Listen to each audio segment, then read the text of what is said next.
Здравствуйте, дорогие друзья, любители шахмат. Приветствуем вас на третьем эфире, посвященном 20-летию матча на первенство мира, который состоялся в Лондоне между Гарри Каспаровым и Владимиром Крамник. Сам Владимир Крамник сегодня с нами на связи. Владимир, добрый день, привет. Ой, я себя слышу. Добрый вечер. И также на связи с нами гроссмейстеры Евгений Бореев и Жоэль Латье. Евгений, здравствуйте. Жоэль, привет. Которые были секундантами Владимира Крамника в этом уже далеком от нас событии, но не менее важном. Я напомню, что первый наш эфир был посвящен событиям в шахматном мире в 90-х годах, когда произошло разрушение устоявшегося цикла розыгрыша звания чемпиона мира. Второй эфир мы говорили о подготовке Владимира к матчу и о первых трех партиях, в которой в первой и третьей партии Владимир устоял в Берлине, а во второй партии в защите Грюнфельда одержал свою первую победу в матчах на первенство мира. Так, ну что, сразу к четвертой партии, да, Володь, не будем откладывать, а там уже все обсудим в процессе. Ну, может, есть какие-то вопросы, отвечу, да, а так можем и сразу к четвертой. Ну, я бы предложил перейти, а то партий у нас много, матч длинный, а там в процессе уже тогда обсудим да, какие-то... матч, кстати, был, я сразу скажу, да, что так информацию, наверное, все знают, но все равно матч был из 16 партий. Ну, в итоге 15 оказалось, но по регламенту 16 партий. Потом начали сокращать. Вот следующий матч вот с Лекко уже был 14 партий, а потом перешли на 12. И вот ждем, когда 10 будет. Не, а сейчас же 14 сделали. А сейчас опять 14. Сейчас опять пошли в другую сторону. То есть они как-то 24, 16, 14, 12 и потом опять 14 сейчас. Нет, 20 было. У Каспарова с Анандом было 20, по-моему. Да? Если я не изменяет память. Да, так что... Что же? А с шортом? С шортом, по-моему, 16. Вот это я не помню. Как известно, it was short and it was short. Да, с шортом в любом случае матч закончится намного раньше срока по регламенту, который должен быть. Но мне почему-то кажется, что тоже было 20 партий запланировано. А мне кажется 16, но не важно. Нет, они сыграли только 16 или 17, по-моему. А должно было быть 20, да, по-моему, так. Ну, так или иначе, да, то есть матч длинный, четвертая партия, в общем-то, только начало, по сути. И да, если что, или если хочешь, можем перейти уже. Да, давайте доску нам к рассмотрению. И перейдем к партиям, посмотрим. D4, D5. D4, D5. Ну вот Каспаров сыграл D5. Я слышал, я уже не помню где, по-моему, как-то объявляли секундантов участники где-то недели за две до начала. И вот я узнал, что Харлов был в качестве секунданта у Каспарова. Я знаю, что он всю жизнь играл принятый ферзевый гамбит. И так у меня мелькнула мысль, что, возможно, этот дебют может встретиться в матче. Нельзя сказать, что я очень серьезно к нему готовился. Я считал, что по ходу игры, то есть по концепции этого дебюта, в принципе, он меня устраивает. Пару небольших идей, что я собираюсь играть в случае, если он будет, у меня было, но не более того. То есть такой какой-то серьезной подготовки. А ты ожидал, что он будет только Грюнфельда играть? Да, я ожидал, что будет только Грюнфельда, скорее всего. Но, ну, то есть, как обычно, что делают в таких случаях? Матч на первенство мира готовит один основной дебют и второй, так, на всякий случай, да, какой-то. Мне казалось, что логично было бы, ну, кстати, так и было, судя по тому, что мой соперник рассказывал после матча, в принципе, такая задумка и была. То есть был основной дебют Грюнфельд, и в случае чего, если что-то не пойдет не так, или же, скажем, нужно будет просто ничьи, уже доплывать на ничьих, тогда принятый ферзевый достаточно неплохой для этого дебют. То есть я так понимаю, что так и было. Другое дело, что получилось в матче, потом и защита Немцовича вышла на авансцену, но это уже было экспромт, да, я так понимаю, что задумка была вот именно такая, Грюнфельд и принятый, то есть в принципе надо сказать, что я подозревал, что так и будет.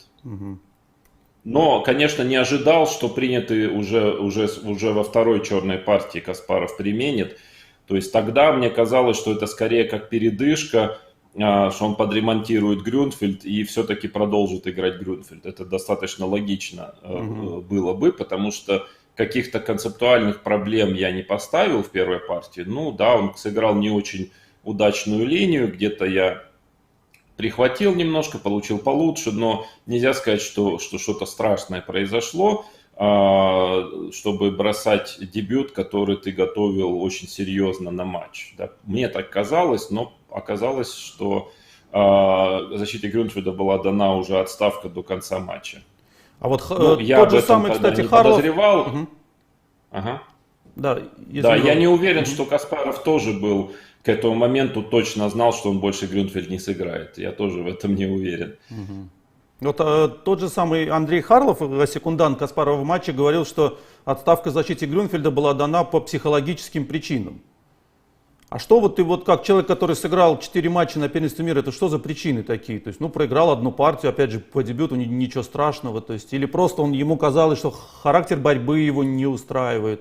Что, почему? Ну да, это не совсем, я не могу сказать, что это чисто психологические причины. Бывает такое, что ты дебют, который ты серьезно готовил, намечал играть, потом в последний момент начинаешь менять это. Просто тут обычно какая-то смесь и психологических причин, и шахматных причин, и ты рассчитывал на что-то, одну какую-то систему, а твой соперник играет систему, которая тебе неприятна, характер борьбы, и ты понимаешь, что это будет, скорее всего, стоять в каждой твоей черной партии, и ты поанализировал, что-то все время что-то не нравится, вроде бы и равенство, а тип игры не нравится. И вот, да, то есть это смесь, конечно, Я думаю, что если бы я играл какую-то другую систему, может быть, более обоюдоострую, то этих психологических проблем бы не было даже в случае поражения, да, в одной партии. А тут вопрос был не только поражения, а вот того, что характер борьбы ему не понравился. Хотя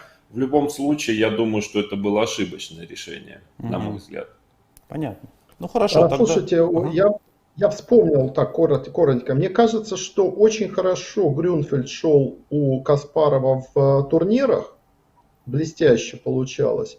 И что-то у него в матчах с Грюнфельдом не складывалось. Он с Карповым очень неудачно играл. Думаю, что какой-то, вот знаете, это совокупность факторов, вот как Володя говорит, сложил все и вот вспомнил все негатив, вроде все по дебюту с Карповым было нормально, тировал, начинает играть и потихоньку проигрывает. И, видимо, решил не наступать на граблю второй раз. Да, я вот с Женей согласен. Я когда изучал его творчество, конечно, его все поединки, и турнирные, и матчевые, обратил внимание на то, что в матчах у него Грюнфельд шел тяжело. Но, правда, в этом есть логика, потому что, во-первых, в матчах соперники посильнее, да, то есть ты все время играешь с очень сильным соперником. А во-вторых, ну, готовится очень серьезно, да, к тебе, то есть очень серьезно демонстрирует подготовку. И Грюнфельд, при том, что дебют хороший, но в плане игры очень непростой. Все-таки у белых центр часто, и у черных все-таки цена хода высокая. То есть если ты делаешь какую-то неточность, то если в ферзевом гамбите просто, ну, немножко хуже, может, получаешь, но ничего страшного. В Грюнфельде у тебя сразу прилично хуже, стратегический риск выше. И поэтому, когда соперник сильный и хорошо готов, то, наверное, Грюнфельд такой дебют непростой для матча на первенство мира. Я, кстати, могу сказать, что потом вот был матч Топалов-Ананд, и то же самое было. Вроде Ананд получал неплохие позиции, вроде бы по дебюту с Грюнфельда, зачастую. Хорошо был готов, а, в общем, результат был не блестящий в Грюнфельде. То есть, и он в последней партии перешел, наконец, на ферзевый гамбит, выиграл ее и остался чемпионом мира. Но, видимо, какой-то такой проклятый дебют для матча на первенство мира. Да. Что-то он пока не получается ни у кого в таких матчах. Хотя, объективно, по-моему, хороший дебют. Ну да, если можно сделать вывод... Сейчас, Жень, извини, пожалуйста, если можно сделать вывод о том, что защита Грюнфельда это не дебют на матч на первенстве, то ферзевый как раз уже 100 лет называют дебютом матча на первенство мира. Да, да, я согласен. И, кстати, он и по статистике хорошо стоит в матче на перстомеры. То есть Ферзевый гамбит обычно всегда хорошо держался у многих шахматистов. Да, хотя не знаю почему, это какая-то уже мистика, потому что ничуть не лучше Ферзевый гамбит защиты Грюнфельда. И защита Грюнфельда вообще отличный дебют, очень сложно белыми хоть что-то там получить, и зачастую черные уравнивают, но в итоге как-то вот в игре почему-то оказывается, что белыми играть как-то удобнее, проще, я не знаю. Центр все-таки, да, все-таки если мы к основам возвращаемся шахмат, то, наверное, даже если позиция равная, но у тебя владение центром, как-то вот играется легче. Все-таки человеку, по крайней мере. Поприятнее. Ну и я бы, может, добавил, что это дебют, где все-таки сложнее импровизировать, то есть цена ошибки выше, да, то есть если даже ты столкнулся с каким-то продолжением от соперника, там, который, ну, как бы, естественно, не опровергает дебют, но просто ставить какие-то новые позиции, какие-то новые проблемы, в них бывает сложнее разобраться, то есть, ну, в таких более, скажем так, классических человеческих дебютах, типа защита Немцовича или Ферзевый гамбит, в принципе, можно как бы на хорошей интуиции, как бы на понимании игры, ну, выплывать и, в принципе, иметь, ну, игровую позицию. В Грюнфельде можно, в принципе, ну, ценой одной ошибки может быть просто получение там, ну, тяжелой позиции. Поэтому мне кажется, что тем более после того, как он проиграл вторую партию черными, понимал, что белыми он вообще не понимает, как получать перевес. Ему очень хотелось выходить из того положения, где он просто должен выжидать, какой будет следующий удар со стороны Володи и его лагеря. Кажется, он хотел ломать вот этот вот ход просто матча. То есть в целом это Да, достаточно хотя оправданно. больших ударов не было подготовлено, надо сказать. Ну, но он-то не знал об этом. Такие маленькие укусики, да, такие комариные, но иногда и они могут быть неприятны. Ну что, давайте посмотрим грандиозную битву. Такая партия заслуживает как бы статуса матча за звание чемпиона мира. Ну, трудно сказать. То есть были и очень сильные ходы, и довольно грубые ошибки. Очень такая партия, но интересная. Не самая лучшая по качеству в общем и целом, но очень интересная. Хотя ничего не предвещало поначалу, потому что вот этот принятый Ферзевый, конь f6, там А6, рокировка, конь f6, dc. Ну, на самом деле интересно получилось. По сути, я ввел в такую широкую практику этот ход. То есть сейчас, ну, долгие годы и до сих пор белые, конечно, наперевес так играют. То есть до этого все играли на ничью ход dc, просто чтобы все разменять и сделать ничью. Да? И так получилось, что я играл в 92-м, кажется, году в Open турнире с Немой Рожковским в первом туре. И как-то сыграл принятый Ферзев, он побил dc, но я понял, что он хочет отсушить, наверное, ничью просто сделать. Очень мне неприятно было. Я как-то там взял на c5 и, ну, думаю, что делать, как-то на выигрыш, как тут поиграешь. Трудно довольно, начал думать, но и пока я думал, я вдруг начал неожиданно понимать, что, в общем-то, и уравнять-то не так просто черными. То есть не то, чтобы это вот совсем легкое равенство, да. Но я, тем не менее, легко сделал ничью, без всяких проблем, потому что мой соперник не очень-то и пытался выиграть, разумеется. Но вот как-то в памяти это осталось, что dc, что как-то вот удивительно, не так все просто было после dc. И я начал немножко смотреть и чуть-чуть начал играть dc слегка.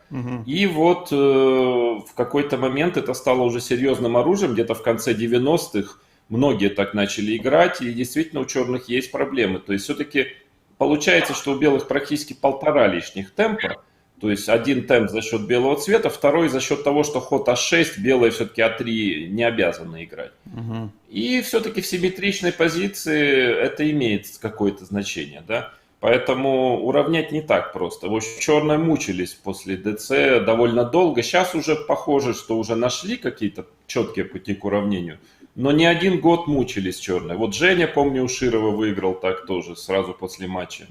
То есть сильные шахматисты тут проигрывали черными. Не так все просто, одним словом. Свидлер тоже мучился здесь. Да.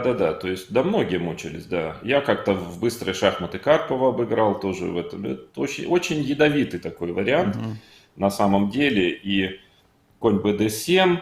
Да, и я тут какой-то другой план применил. Я до этого играл, вот в том числе Жаэль, по-моему, с тобой мы как-то в быстрые шахматы играли. b3, слон b2 я применял план. Очень логичный. И черная как-то b6, слон b7 играют, там белый слон e2 отходит. То есть получается позиция а6 ход не сильно полезный. Практически у белых почти 2 лишних темпа, но все-таки позиция симметричная и аккуратной игрой черная все-таки уравнивает здесь при правильной игре. И потом вот кто-то придумал, я уже не помню кто, может и я, может ты, Жень, даже, да, какой-то план, попытка выставлять пешки f3, e4, то есть сбить слона с c5, то есть это совсем тогда был свежий план. Да, вот конь b3. Я так играл слон... с Рублевским. Да, ты так играл. Я не уверен, что это я придумал. Я, наверное, придумать ничего не могу. Скорее всего, украл у кого-то, но выдал за свое. Так вот, это и есть концепция игры. Да. Другая концепция игры. Очень логично. Черные слон b7 играют, и белые выставляют слон b7 должны, раз уж b6 пошли. И белые выставляют вот эту пешку на e4 как барьер слону. И позиция, конечно, ничего страшного у черных нет, но все-таки у белых побольше пространства, и потенциальная игра на ферзевом фланге, то есть черными надо уравнивать еще. Все далеко не так просто здесь за черных. Я думаю, Каспаров, я уже не помню, он немножко думал, не то чтобы это был совсем для него новый план, но вряд ли он был уж очень к нему серьезно готов. То есть так вот примерно прикидывал, мне кажется, что делать в таком случае, но не более того.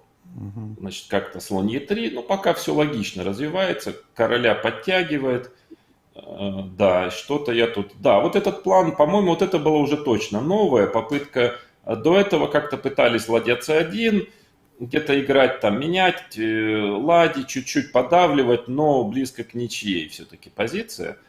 Черный потихонечку, аккуратно уравнивает король Е8, а вот этот план конь d2, он такой более агрессивный, что ли, то есть как я сыграл. То есть я не хочу менять слишком много фигур, хочу поставить коня на c4, где он будет давить на пешку b6, а если черный этому препятствует ходом b5, то неожиданно конь обратно идет, конь b3 и конь a5. Конь начинает заходить на тот фланг, где-то белый а4 играет, то есть от черных требуется точность такая, да, позиция явно не в стиле Каспарова, хотя, в общем-то, он может любые позиции сильно играть, поэтому нельзя сказать, что это прям вот он выбит из колеи, но тем не менее точность нужна определенная. Но он достаточно неплохо играл до поры до времени, конь Е5. Проблема в том, что этого коня сбить трудно, он немножко так шатко стоит, пешка Б начинает испытывать какие-то трудности, пешка на b6, но сбить его трудно, потому что после f4, во-первых, черные имеют ход конь g4, во-вторых, пешка e4 ослабляется, да, то есть f4 не так просто провести. Но, кажется, да, на конь e5, по-моему, я сразу начинаю использовать тот факт, что пешка на b6 теперь под боем, конь b3, нападаю на пешку. То есть здесь, например, стой черная пешка на a7 вместо a6, вообще не было бы ни малейших проблем. То есть да, но тут пешка b6 подвисает, немножко так неприятно. Приходится как-то вычурно ее защищать, чуть ли не, по-моему, ходом ладья c6, по-моему, да, он сыграл, за неимением лучших ходов. Да, что тут дальше было? Одну ладью я все-таки поменял. Да, и как-то начал думать, как усиливать позицию. Да, дело в том, что я могу, конечно, пойти ладья c1, но когда поменяются все ладьи, очень трудно будет реально на что-то рассчитывать. Без 4 ладьей. То есть разменялся, пошел конь d7, наверное, конем с f.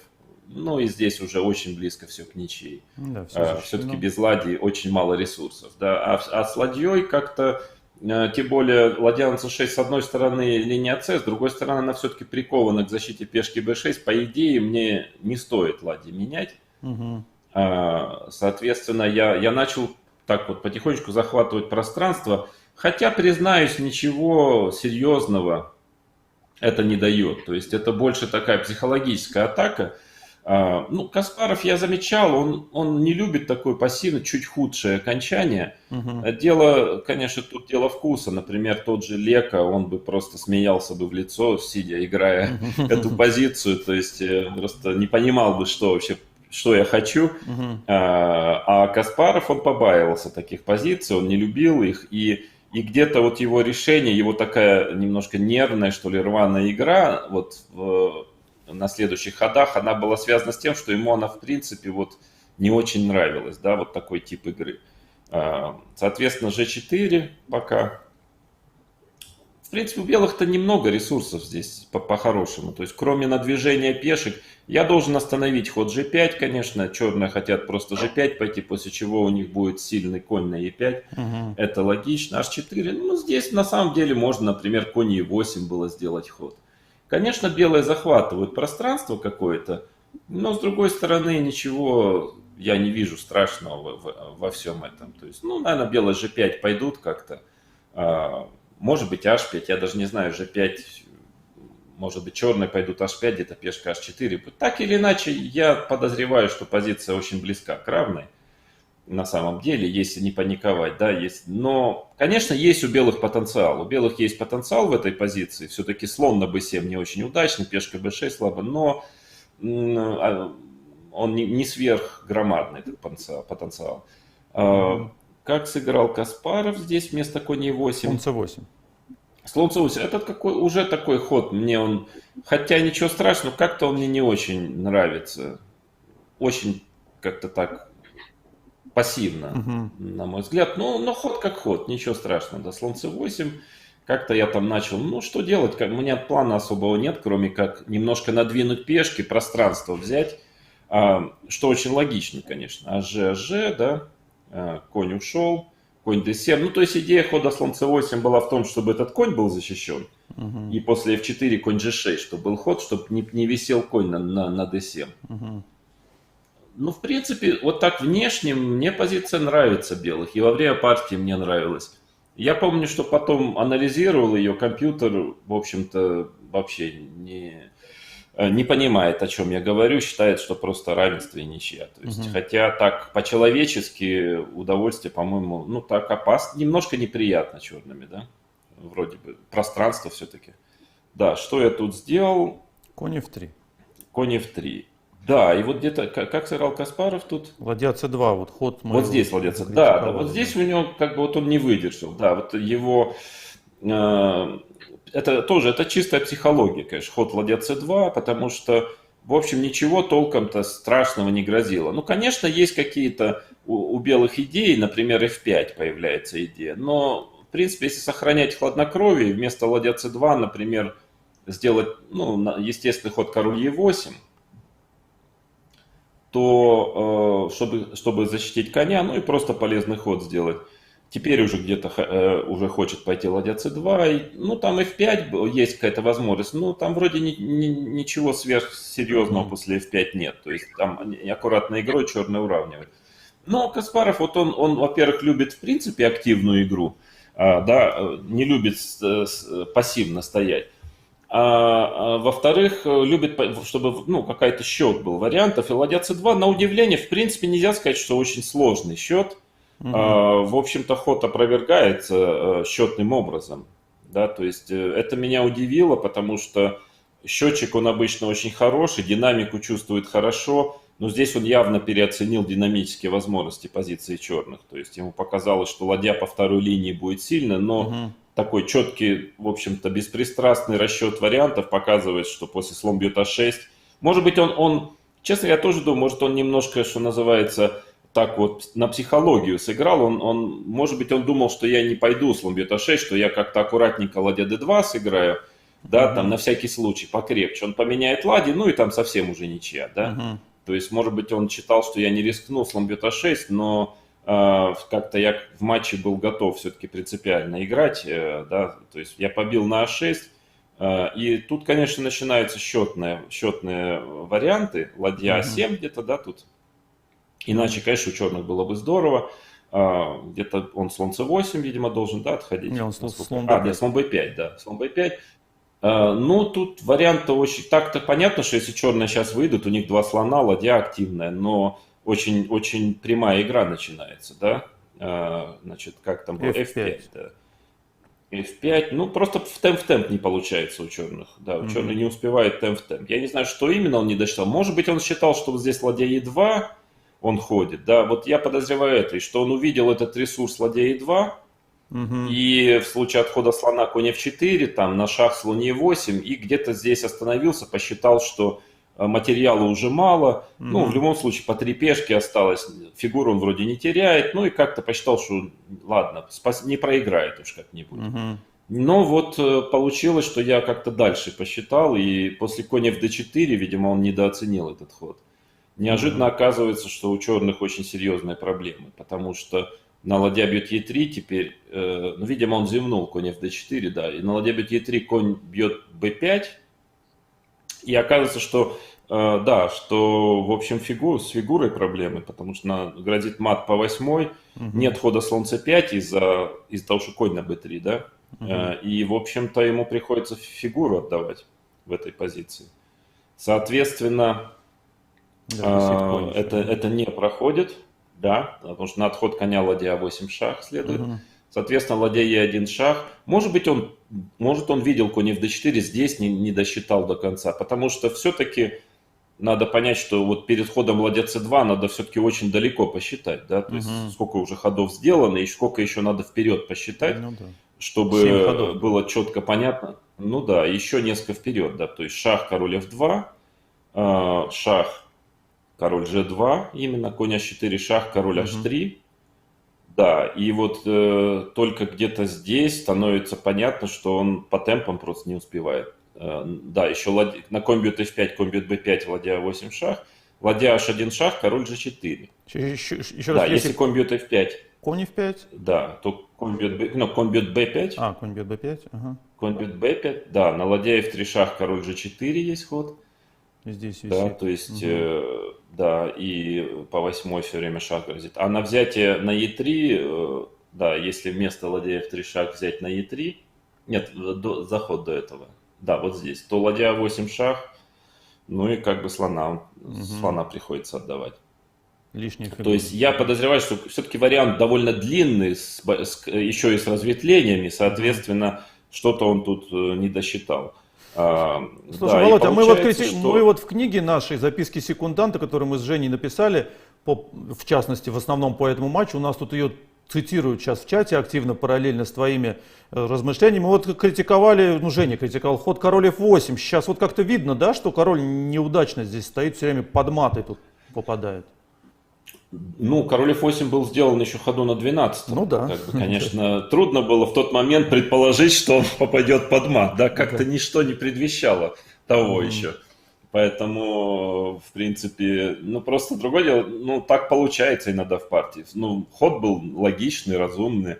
В тот момент он был очень адекватным, но кто знал, что король будет стоять под матом, да? Володя, а ты вот ладья c2 это 25-й ход. А вот конь fd4, я так понимаю, ключевой ход во всем этом варианте, это у нас получается 31-й. То есть ты эту позицию до как бы конь fd4 досчитал, да, тогда? Нет, ну дальше. Но на самом деле потом компьютер показывал, что и слон бьет b6 тоже сильно. Хотя это очень странно, не выглядит так, но после слон бьет b6 у белых тоже большой перевес. Хотя мне казалось, что ну там как-то конь f4 у черных должна быть уж достаточно не проходит. Слон ну или слон e8 сначала, это не принципиально, да? Слон e8, я все равно, по-моему, ладья a8, да, хожу? Нет, ты тут слон f2, на коня напал. А, вот здесь слон f2, да, слон f2. Конь, ну, правда, здесь уже видно, что у черных нехорошо. Это уже видно, все фигуры не там стоят. Два слона, это, конечно, дело хорошее, но не в такой ситуации. Да? Конь g2. Да, и что тут дальше я сделал? Как-то я его поймал. Да, ладья a8. И тут, ну тут, да, получается, что все, в общем-то, просто на самом деле доминация у белых очень сильно доминирует фигуры. Я по большому счету хочу только конь b5, конь c7 пойти, но этого более чем достаточно в данной позиции. Значит, ладья f1, какие-то отчаянные попытки, король f3. Да, что там дальше было? Конь h4, шах. король вернулся. Е2. Угу.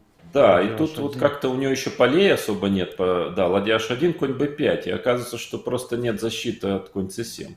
Так-то вроде казалось бы действительно все, ну, более-менее так нормально у черных, но просто от конь C7 нет защиты. И где-то тут контроль уже, да, по-моему, близок к завершению был, насколько я помню. 40-й ход. Конь Как B5. раз 40-й, да. Да, конь B5, да. И что там было сыграно, как-то, наверное, Слон он G5. да, побил От на G5. отчаяния. Но еще и повезло, конечно, слон G5 нашлось, что сразу не проигрывает. Хотя я, честно говоря, считал, что 40-й ход сделал, ну все, партия закончилась, по сути, да. То есть я уже, ну что, слона просто забираю. Ну и оно так и есть, конечно, но на удивление находится вот этот ресурс король Е7. И на ладья бьет Е8 шах, король d7, да, не все так просто. Поэтому приходится бить конем, и как, да, ладья Е8, король d7. И там как-то на слон бьет b6, конь бьет f5, все не так просто неожиданно. Потому что очень мало пешек все-таки осталось, да, это все-таки большое. Ну, там еще может слон f4 тоже есть ход. То есть, видимо, приходится бить конем на Е8, да, вместо ладьи, как я и сыграл. Да, конь бьет Е8. Тут, конечно, неудачно конь стоит, да, и конь бьет f5, наверное. Так Да, логично, и да, он сыграл. Да, и получается позиция, ну, как бы понятно, что у белых выиграно, сомнений нет, но все-таки одна всего пешка, и какие-то у меня фигуры очень, очень плохие, да. И тут слон бьет b6, да, как сыграл там Каспар, король d7, это все единственный ход, потому что грозило слон d8 шах. Я тут надолго задумался после король d7. Ну, конечно, сначала хотелось, да, как в таких ситуациях, хочется выиграть просто и сразу, да, как-нибудь вот так вот, чтобы закончить партию, потому что, ну, что, все-таки фигура лишняя, что там. Но вот я как-то не находил совсем простого. И тут вот начал делать ошибки, связанные с тем, я думаю, что, ну, во-первых, конечно, меня немножко вот как бы шокировало такое вот начало матча, да, то есть я уже веду +1, в общем, по всему уже выигрываю вторую партию, вообще +2 после 4 партий, полностью переиграл, пересчитал, то есть как бы и вот, видимо, началась какая-то такая, как часто бывает в таких ситуациях, ну, ощущение того, что вот как бы теперь не ошибиться, вот уже довести эту партию. Я понимал важность второй победы на старте матча, то есть это просто уже удар очень большой и психологически, да, и просто практически, да. Я понял важность и как-то вот хотел попроще, чтобы вот поменьше давать шансов. Хотя я помню, видел, самый четкий был выигрыш, конь c5 шах здесь. И я его видел, я как сейчас помню, конь c5 шах, король c6 и ладья h6, такой очень странный ход. Ладья А6, да? Ладья А6. Ну, настолько фигуры ужасно, да, ставить. То есть просто, как бы, у меня классическое мое образование, оно, вот я не видел защиты за черных здесь, но я, как часто в таких случаях бывает, я пытался ее найти за черных, чтобы так не сыграть. Да? И нашел, видимо, да? Мне настолько не хотелось так фигуры ставить ужасно, да, что я вот искал, ну, наверное, для приличия нашел какой-то вариант, где совсем сразу черный не проигрывает, и решил, не, я так играть не буду. Потому что, ну, как-то, конечно, современные шахматисты более такие счетные, без комплексов, что называется, вот таких, да, наших таких, всех этих псевдоклассических комплексов. Да, интеллигентских, там, фигуры надо в центр ставить и так далее. Да, вот он бы просто так сыграл бы и вообще бы даже и не думал бы о том, что это выглядит странно, и выиграл бы спокойно партию. Потому что здесь, по сути, защиты нет у черных. Но, правда, как я сыграл, тоже, конечно, достаточно. Но вот я начал вот потихонечку каждым ходом такие вот делать уступки, да, чтобы попроще выиграть. И, что называется, доигрался, да. А4, ну, тоже логично, хочу просто опять пойти. Да, как там дальше было в партии. Напал на коня. Ладья H3, очень хороший ход, единственный шанс, непростой ход, так отрезать моего короля. Ход непростой, но очень сильный. То есть, конечно, здесь Каспаров начал защищаться блестяще. То есть, просто единственные ходы находить, какие-то все шансы отыскивать, какие только есть. Хотя их немного, объективно. Значит, как там, видимо, шах, король c6, опять, да, наверное, в этом идея. Но это я видел, что тут как-то вечного шаха нет. Там на конь d4 шах, король f1, король убегает, а я там начинаю какую-то сам матовую сетку плести. В общем-то, все пока по плану, все нормально идет. Шах, король d1, да, как там сказал, ладья e7. Ну, как-то вот он цепляется, коня моего вырезает. С другой стороны, моя пешка А уже почти ферзь, да? То есть, как я там сыграл, теперь ладья c8 шах, насколько я помню, король b5. Ну, выглядит, то есть конь уже вышел, но на вид совершенно выиграно просто. Но на удивление, вот какие-то есть еще вопросы. То есть постоянно находятся какие-то ресурсы. Я сыграл конь e4, это было не точным. На самом деле выигрывала конь c7 шах здесь сначала. Король c4 и теперь конь e4. А в чем? Чтобы Но, еще конечно, вскрытый шаг был, все-таки, да? вот, да, ну как-то конь отдается, но там скрытый шах, вот как-то это четче выигрывало. Не знаю уж почему, потому что по-прежнему большой угрозы-то нет, да, там может слон и отойти, но, ну, понятно, что уже все-таки 6-й час, безумно напряженная партия, очень много считать пришлось во время этой партии. Конечно, усталость накатывала, плюс вот это желание как-нибудь покрепше, да, сыграть. То есть мне показалось, что конь e4 я посчитал очень так надежно, да, то есть практически форсированный вариант, он должен забирать.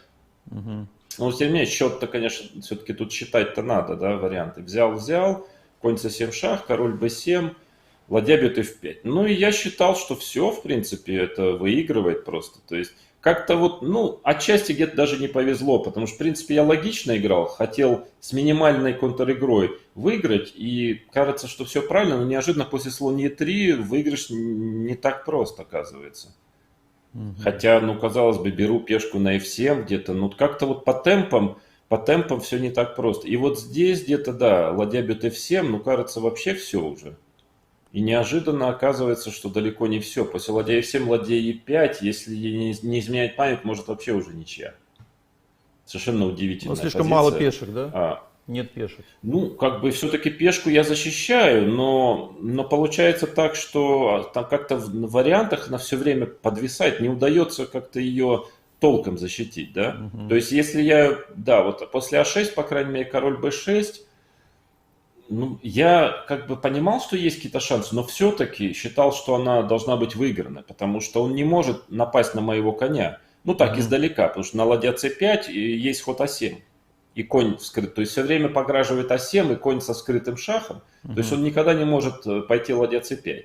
И, соответственно, я так прикинул, что, ну, да, можем вернуться вместо того, что я в итоге королем, на самом деле, мне трудно усилить позицию, но я подозревал, что я королем в район поля b8 просто пройду и спокойно выиграю эту партию, да, то есть король просто пройдет. Потому что он, ну, неожиданно кажется, что он не проходит. То есть тут я начал с ужасом вдруг понимать, что он как-то там ладью на А5 просто ставит. И я неожиданно начал понимать, что я не могу королем пройти. А почему? Да, король d2, ладья А1. И как-то получается там что на король... Да, сейчас, не, это очень важный момент. Ладья А1, и да, я вдруг понял, что не пройти королем пятую. Потому что как-то так получается, потому что если я оставлю короля на d4, он как-то ладья А5 и стоит просто. И я не могу пройти пятую. Да, прошел бы, там уже король доходит уже. И я в ужасе начал понять, что ведь похоже, что ничья, на удивление. То есть у него там, и он должен ладью держать на линии А, насколько я помню. И у него одно поле там всегда есть. То есть я не могу его в цуцванг поставить. И как бы я помню, что здесь времени было, ну еще было, минут 10 до контроля еще было. И я как-то вот в холодном поту вдруг начал понимать, что, похоже, нет выигрыша в этой позиции. Слушай, вот а почему король не проходит, да, если он идет просто вот как-то, ну... Или просто его все время отрезают по четвертой вот и, ты знаешь, и по пятой? не помню почему, но не проходит. Сейчас давай мы с тобой разберемся со всеми вместе, почему он не проходит. А может, он не проходит, потому что как только я хожу король d3, он ходит ладья c1. Вот в этом проблема, да, что он просто теперь уже нападает на коня, когда ладья далеко, она не попадает под скрытый шах. Видимо, из-за этого ладья c1 и просто хочет взять на c7. И на a7 король бьет a7. То есть я или же даже не попадает под скрытый шах. Или я хожу король c2, как я и сыграл в этой позиции. Он ладья, ну там как-то король c2, ладья a5, он может пойти ладья a5 здесь, король d3, да, если я начинаю туда бежать вверх, король d3, Да, Так. да. И обратно ладья А1. И снова король d4, ладья c1. Я на один темп не успеваю. То есть, стоя у меня король на Опять d5, сюда. наверное, я выигрываю, да? Мгм. А вот здесь я просто не успеваю. И как бы вот такое жесткое разочарование, я ищу выигрыш, не могу найти, не понимаю, как выигрывать. И я вижу, что он должен, ну, у него единственный шанс это стоять ладьей по линии А в этой позиции. Мгм. Да, после король там c2 я пошел. И, ну, видимо, мы оба очень устали, партия была безумно сложная, очень много счета, да, нестандартная. И тут он ходит ладья h1, я ничего не могу понять, потому что я считал, что как только ладья уходит с линии А, выигрывает ладья g8 в один ход. Просто проигрывает сразу из-за ладья g8, да, в этой позиции. Вот Ну так. да, то есть ладья g8, я считал, что ну, он не имеет права отходить, и с линии А уходить. И я начал думать, время у меня было, я смотрю, что-то, а что происходит? Я же выиграю просто в один ход ходом ладья g8. Что он хочет? Так. И это действительно было совершенно вот уникально. Вот как я зевнул мат в один ход компьютеру, вот примерно такого же уровня была вещь, потому что я сижу, уже сначала хотел сразу пойти ладья g8, потом думаю, не, но он же не может, ну что-то он имеет в виду на ладья g8, да? И вдруг меня осенило, я понял, что он хочет. Я понял, что он хочет пойти, скажем, ладья h7 в этой позиции, ладья b8 шах, король a7, ладья b7 шах, король a8. Не могу поставить. Вот не поставить, да. Король а8, значит, и я смотрю, дело в том, что и начинается бешеная ладья. Когда король подходит к... Я не могу усилить пока, и он, ладья отдает, да, и пад. Но это безумие полное, как можно, имея столько времени, я минут 5 здесь сидел, считал, как я могу подойти королем, чтобы не было пата, да, чтобы убрать коня. Я вот там, король подходит, он шахи, я как-то, допустим, короля на d6, чтобы там на шах закрыться, потом в какой-то момент провести короля на a5 и на шах по 5 закрыться ладья b5, например. И я сидел, высчитывал, ну не получает, ну пад, везде пад. И как бы, ну думаю, ну что делать, да, и даже тут оказалась ничья. И я помню, после партии, когда партия закончилась, ко мне комментатор французского канала, вот он подошел, он говорит, слушай, а ладья g8 же выиграл в один ход. Я говорю, да не, ну ладно, я посчитал. Понятно, что там, ну, как бы я посчитал, что они, наверное, увидели, что компьютер, тогда же слабые были компьютеры, что ладья g8 выигрывает. Ну, я говорю, там он, компьютер не понимает, что там вечная ладья, да, бешеная ладья, и там он поэтому не понимает, что не выиграет. Я говорю, так что там, ладно, там, со своим компьютером не лезь ко мне. Ну и, в общем, расстроен его, потом, помню, уже когда шел домой, и тут вдруг меня совершенно осенило, как, это же мат, это ладья b7 же мат, просто поля а8 нету. То есть я не знаю, что произошло, вот такой сбой, абсолютный сбой, то есть в голове невероятно, да, то есть, конечно, было безумно обидно, то есть, потому что он стоял ладья h1, именно из-за этого я видел ход ладья g8, можем вернуться к партии, да, ладья g8, я видел, я понимал, что нельзя, то есть он грубо очень зевнул, видимо, ужасно устал тоже к этому моменту. И я не пошел ладья g8, хотя видел ход. В итоге я считал, что там сразу ничья, а тут я хотя бы еще поиграю, в крайнем случае, ладья и конь против ладьи, да, в крайнем случае. Ну, хоть поиграю еще. Там-то вообще сразу ничья. И вот я в итоге сыграл король b2. Сейчас да, я только, чего... Володя, одну секунду, я только поясню. Я просто не могу поставить короля здесь на поле а8, так как Владимир это считал в вариантах и считал, что это... То есть, что я считал, что что поле а8 да, не что бито, поле а8 не я бьется конем, и, соответственно, он думал, что это ничья. На самом деле король на а8 не ходит, и ладья b7 это просто мат. Да, да. И как бы и получается ладья g8 выигрывает партию сразу. То есть на ладья g8 единственный ход ладья а1 обратно. И теперь уже ладья c8. В смысле, самое простое вообще конь d5 шах и конь b4, то есть сразу выигрывает. Это я видел, это как конь попадает на b4, все, сдался сразу. Подожди, а если, как раз если король а6, то что? Ладья а8 там. Ладья а8. Вижу. Нет, да, здесь тоже еще король c5, ладья g5, например. Король c5, ладья g5, да, и пешка не берется.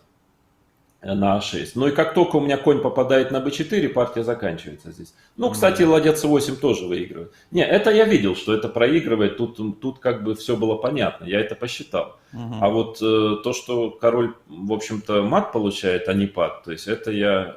Причем, я говорю, самое удивительное, что 5 минут считал, как уйти от этого пата. То есть, ну, это абсолютный заскок вообще совершеннейший.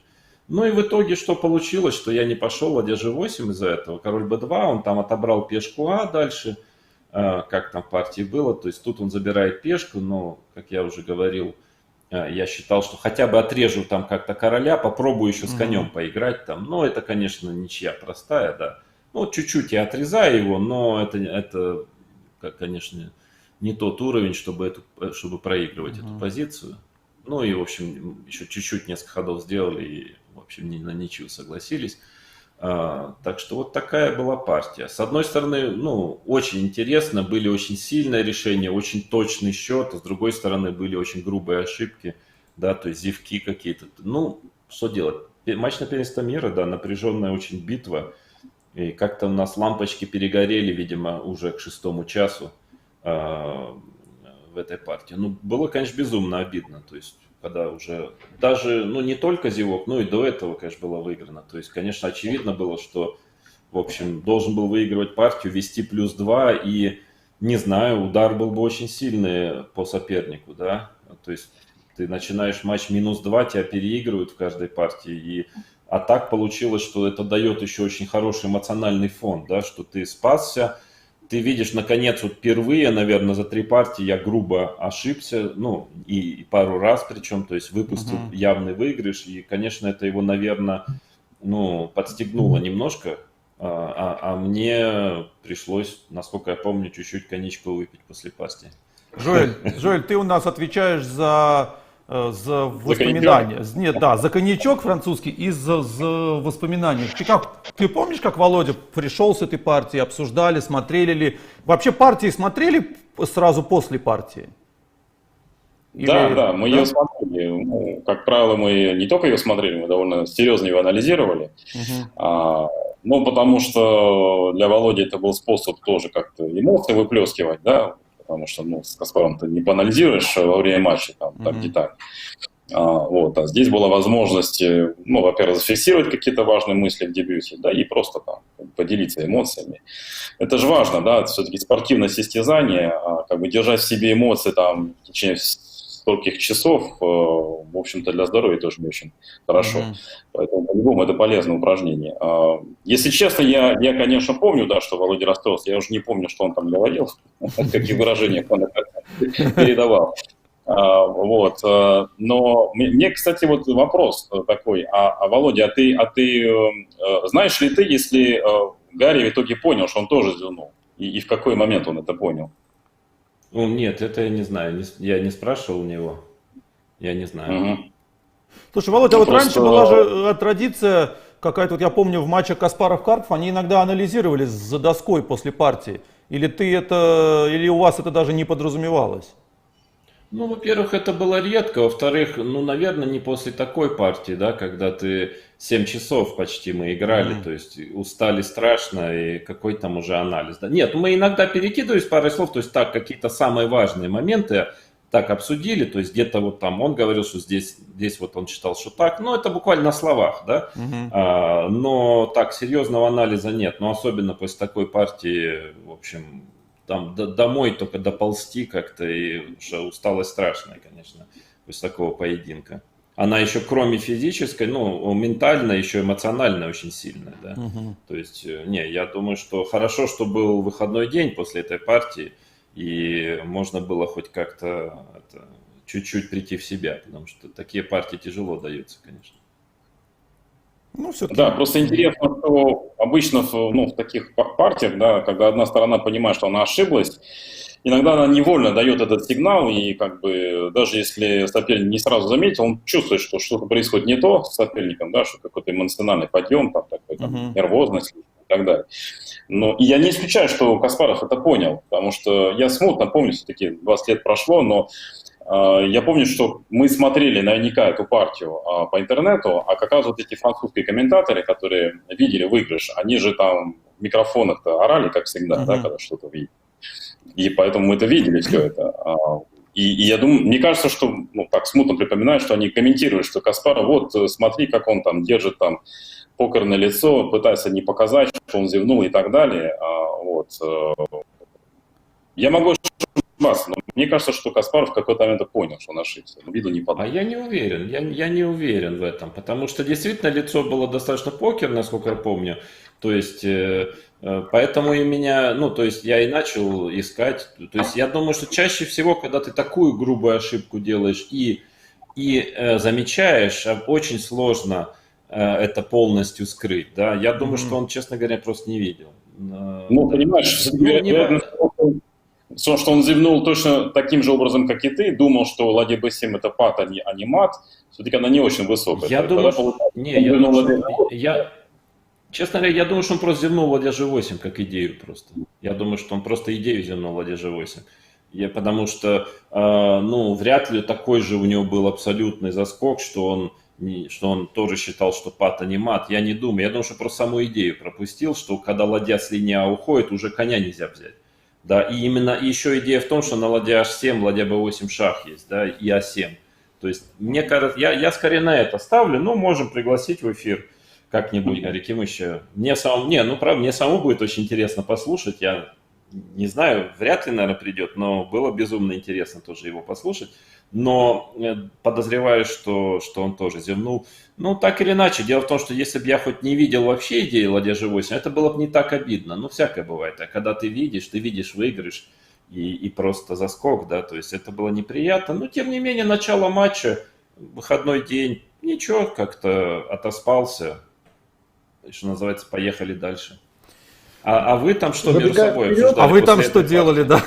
Вы что делали, да? Вы там, у вас какие были мысли после этой партии, интересно? Я на панике. Как всегда. Ну, это понятно, да, всегда. А какая в этот раз причина? Недель коньячку. Как-то у нас свой был, жил каждый своей жизнью. Жоэль, а ты что думал, что матч с перевесом проходит и все хорошо? Или все-таки... Нет, я-то как раз думал, что и так-то не просто готовить черный цвет, а тут это будет в мрачной атмосфере делаться. Ну, честно, я не помню, мне кажется, уже на следующий день атмосфера была нормальная, то есть... Не, ну опять же, мы же профессионалы, понимаем, всякое бывало в шахматной карьере, всякое бывает.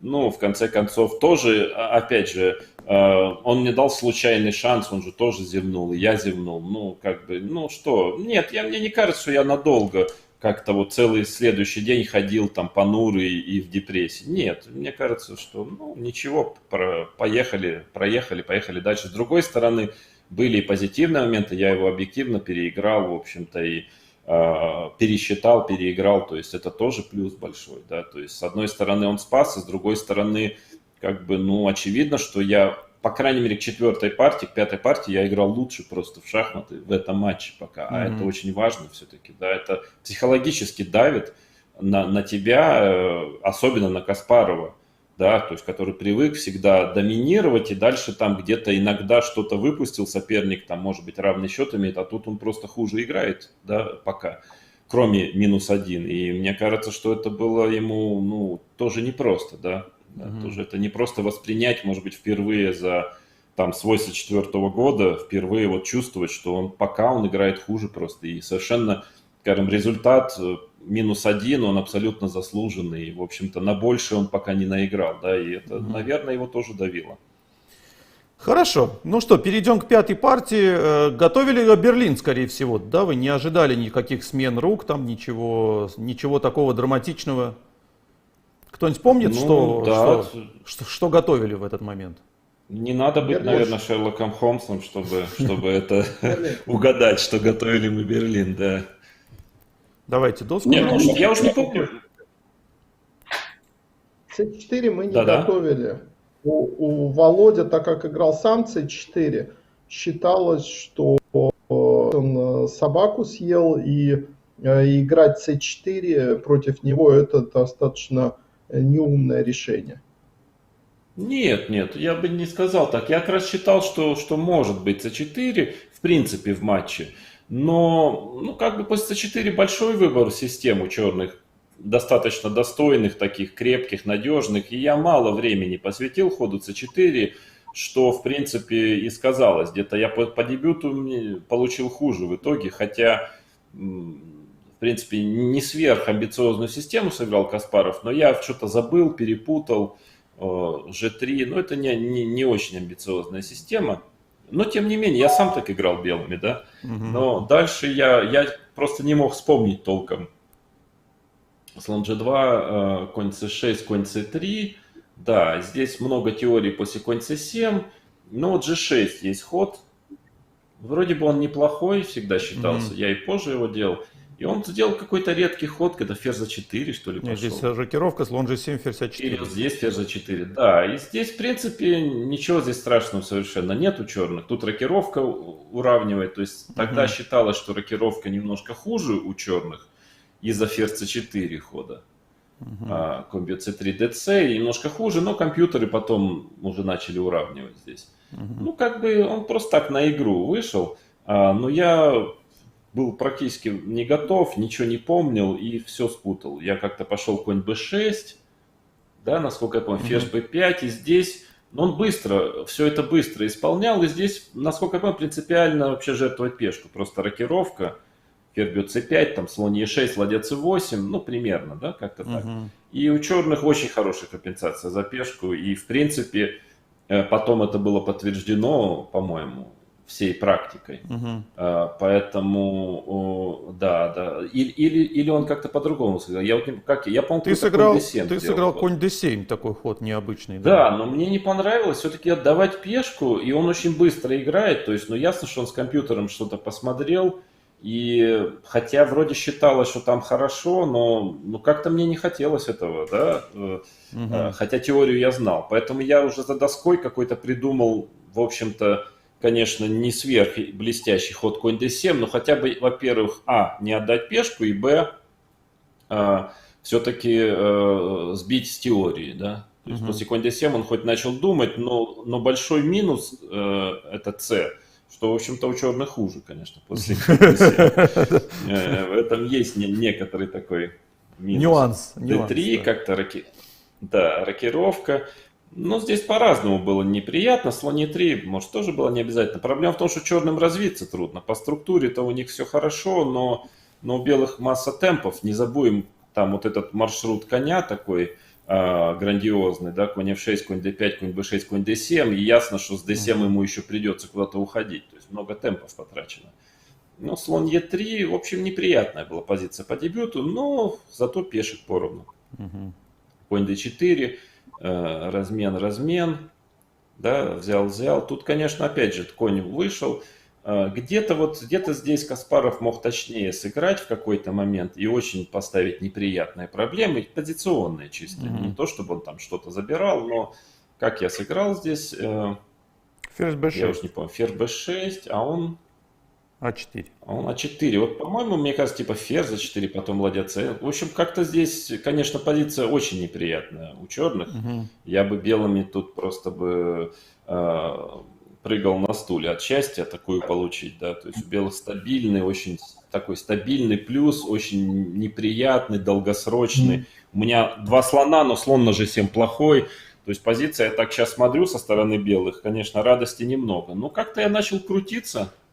Опять же, все-таки эндшпиль, да, уже ферзей поменяли, уже дальше легче без ферзей. Хотя, конечно, крепко хуже у черных. Ладья там c1, как-то. Он как-то играл слишком, да, так простенько, что называется, да, слишком прямолинейно этот эндшпиль. Мог ставить больше проблем, конечно. Ладья c1 или конь c5 было сыграно, да. Как-то я там начал крутиться, как уж на сковородке, потому что еще конь b3 где-то пограживает. Пешку как бы не потерять на d4. Поэтому ладья d8 ты ее так из-под защитил. Ладья c1, наверное, да, как-то логично. Нет, что-то ладья c1 никак не d2, ходит. Да, почти конь d2, то есть, ну, тоже неприятно. Конь идет на c4, куда-то на b6, то есть позиция, конечно, на любителя, так прямо скажем. Мгм. Ну, как-то я более-менее отбился каким-то образом. Как я тут? Ладья b8. На какой-то тактике, да. Конь c4. И что-то я тут e6. Как-то вот... Тут еще слона бы вывести с c8. Вообще, когда-нибудь в этой партии. Мгм.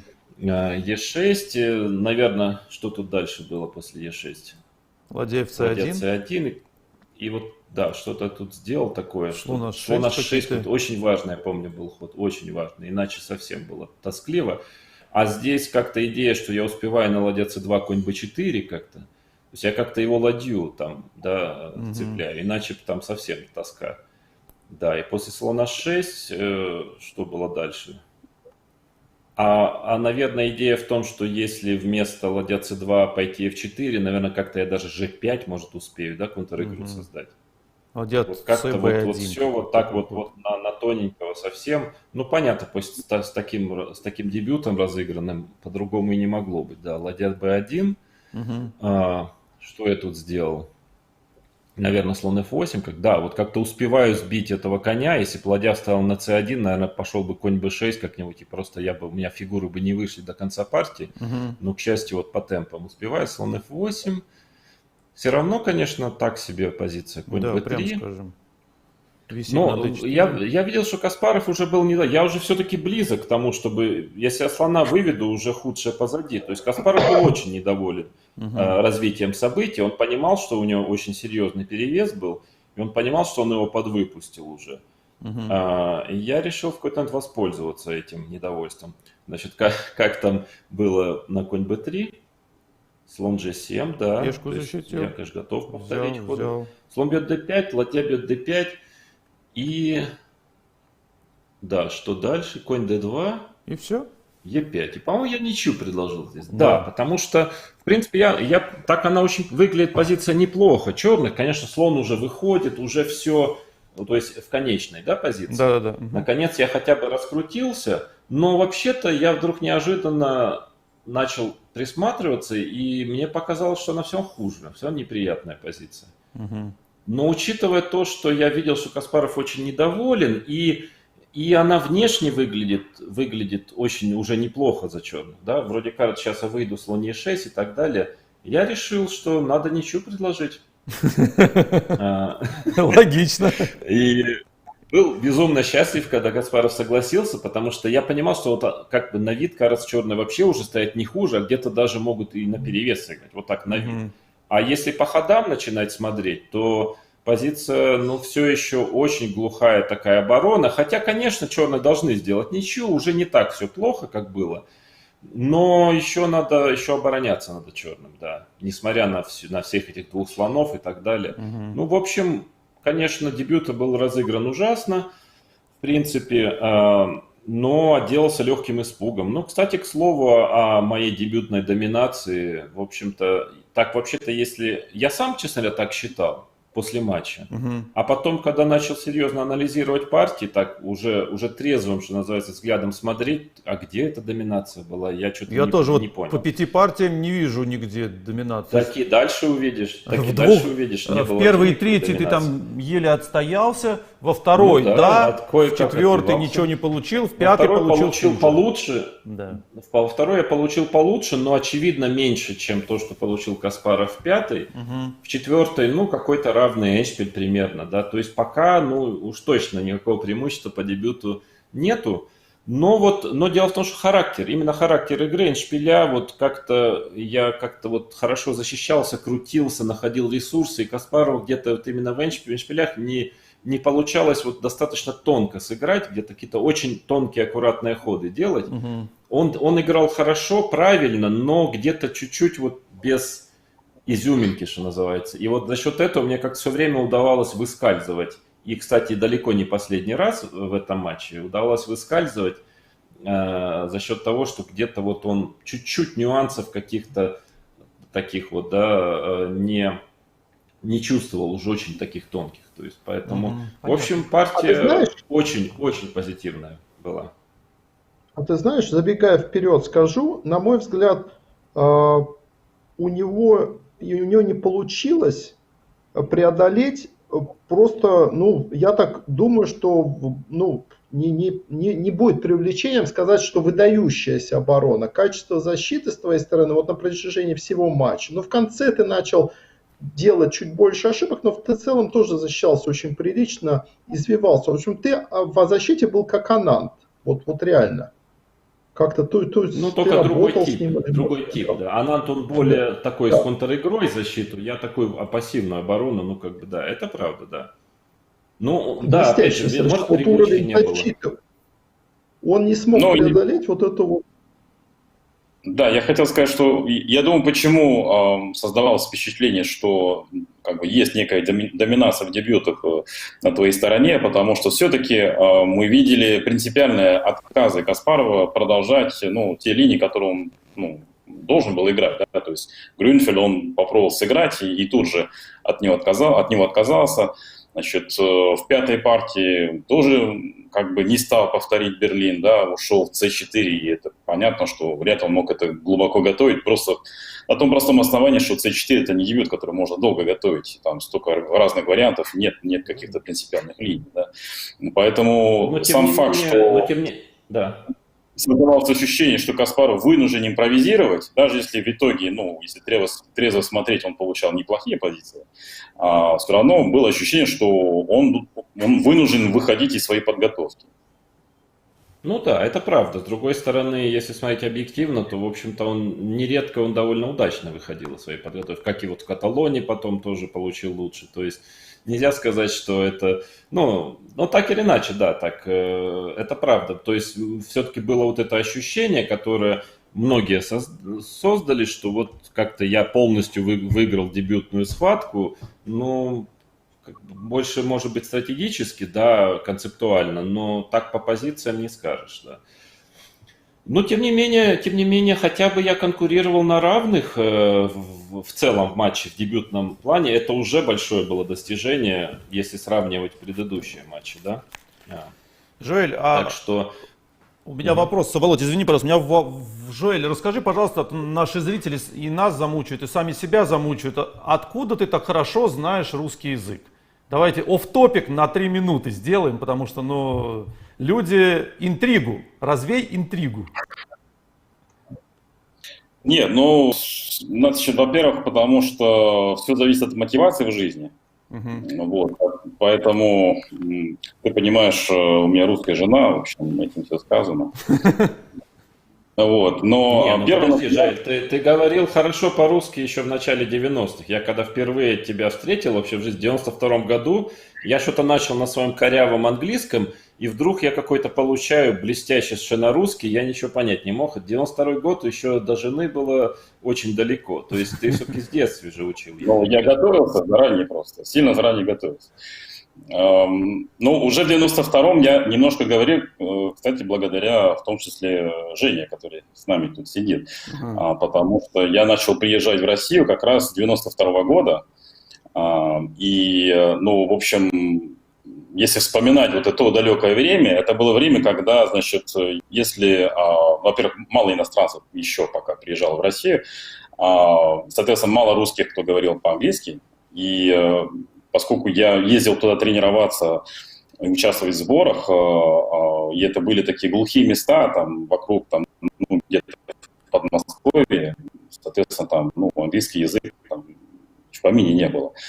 Но был такой нюанс, что в этих местах, вот в этих советских пансионатах, да, если знаешь, что иностранец, так потирали руки и говорят, теперь плати там 3 раза больше, чем за все это. Поэтому, да, в общем, заставили как-то работать над акцентом в этом смысле. Жень, ну ты человек скромный, а мне позволено это сказать. Понятно, что так как ты говоришь по-русски, выучить это невозможно, это понадобится вся жизнь, чтобы учить, мне кажется, один из самых сложных языков. У тебя все-таки экстраординарные способности не только к шахматам и консалтингу, а еще и к языкам. Так что раскроем эту тайну. Не, ну прекрасное объяснение, я лучше не скажу. Спасибо. Сам задал вопрос, он объяснил, я согласен. Хорошо. 6-я партия. Играем белыми. Мгм. Повторяется, Играем соответственно. и, да, повтори. Я что-то, ну, там особо ничего не получил. Я решил, что, честно, я думал, что он Грюнфельд сыграет. Подавляющее количество времени подготовки я потратил на Грюнфельд. Я был уверен, что, скорее всего, принятый Ферзев это просто такой перебой небольшой, Мгм, да, мгм. время сэкономить. Ну, а если сыграет принятый Ферзевы, ну, пойду вот систему с А4. По-моему, Жень, тебе я там что-то дал посмотреть. Ну, честно говоря, не думал, что она возникнет. Мгм. И, Наверное, же, ну, скажем, а? Жаэлю, да? скорее На самом деле, Жаэлю я тоже. помню, да-да-да, был сбор в Париже с тобой, Женя, да, и мы, помимо, значит, Немцовича, мы тоже Немцович, немало смотрели разные варианты, да, Да? вот принято Ферзя. Да, мы единственное, наверное, не Уже смотрели тогда, ДЦ, да? вот, мы не смотрели, но вот я помню, что мы много смотрели Уже А4, тогда ну, да, смотрели, да? Мгм. да-да-да, и еще Не, я не другие помню варианты. просто. Ага. Ну, просто дело в том, что А4 там, я, в принципе, понял, что, скорее всего, принятый Ферзев надо смотреть по партиям Харлоу. То есть, скорее всего, он будет играть с системы, которые играет Харлов. Мгм.